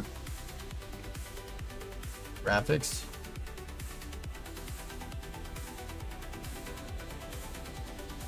Dude, I read the first 3 paragraphs and it pissed me off. I don't want to read this anymore. Getting rid of this. Bye-bye.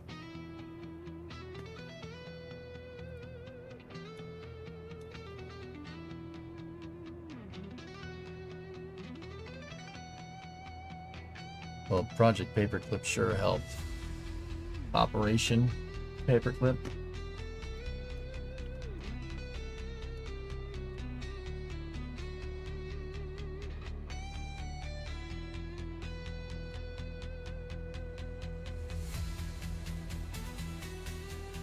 Anyway. Alright, well, it's about time for Flame Trench, dudes. So what I'm going to do, that's going to conclude part 1 here. I have a pretty rough design for what I want. We got our fairing figured out. Getting the fairing to separate correctly, I can already tell, is going to be a little bit of an issue. I have to butt up an inner stage to it, and yeah, that could get a little complicated. No problem.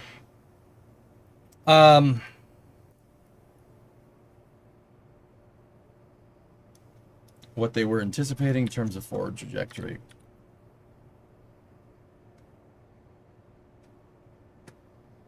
Discovery, go at throttle up. Venturius.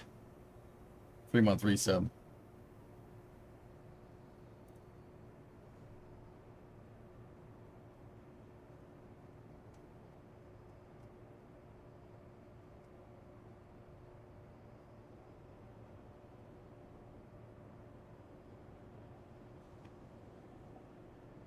I'll read this later. I don't want to touch that. Love seeing KSP again. Yeah, it's a good time. Yeah, we'll, I'm anticipating some jankiness trying to get the fairing to separate, but we should be okay. You went back a chapter. I know. I know, dude. I still have it on my other computer with what you linked with all the graphs. I'm running out of time. Remember last week? I was underneath the car. And they were like, hey, Flame Trench is starting. So I'm running out of time. So I'm trying to not read that right now. Because I know if I read it, I'm going to want to keep reading it. And then I will be late. So back off. I got it. I got it, brother. We're good. Getting this to stage shouldn't be too bad. Getting the cup to go there. We could just make hollow fairings for that. We could try to do a hollow fairing here. I'm not sure how that's going to work, though.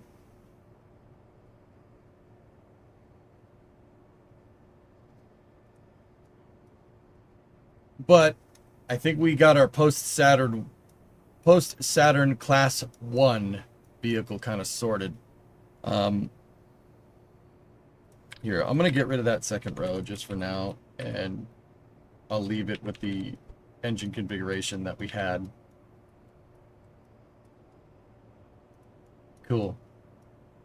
And we'll discuss whether overclocking is a good idea or whether we should just add more motors. I think adding more motors might help spread the load a little bit better. It might be easier.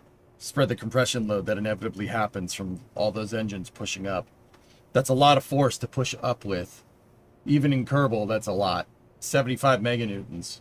That is a lot for Kerbal. 75,000 kilonewtons of thrust. So, yeah, there's not really much in KSP that has that out of the box. Can you do a sequenced ignition? Yeah, with a Cal controller we could do it. I could have a sequenced ignition controller with Cal, using Cal controllers. That shouldn't be an issue. We're just going to need one hell of a thrust structure in here, Nader, that's all. Listen, Tranquility Base here. The Eagle has landed. Please don't talking Z over Z paperclip operation.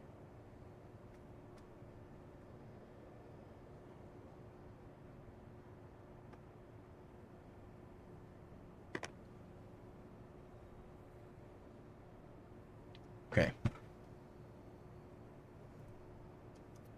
So that's going to do it for part 1.1 of this. We will continue next week. We'll get this thing built. If we sit down and cook with KSP next week, we should be able to get this done. But I want to do some car work and I want to do KSP work next week. So that's what we'll do. But you know, that's going to stop for KSP now, but stay tuned. We got plenty of stream left. Now, if you're on YouTube, once again, I'm going to shut the VOD off because Flame Trench is on YouTube and I don't want to double broadcast it. So you guys go over to NSF, NASA Spaceflight. That's the NASA Spaceflight channel if you're watching on YouTube. And here, I'll link the YouTube over there for you guys. And yeah, we go from there. On Twitch, though, just chill here for a second. You'll get a momentary loss of signal, and then I should get the NSF countdown timer popped up soon. So there'll just be a dead air signal for a second, and then you'll get the countdown timer for Flame Trench. So thank you very much for watching, everybody. I hope you enjoyed this post-Saturn Class 1. I hope you learned something. We will continue it more next week. I will see you guys in a second for Flame Trench. Thank you very much for watching. Stay tuned. Plenty stream left, because we got GTA racing after Flame Trench tonight as well, so that should be fun. So I'll see you guys then. Be back momentarily.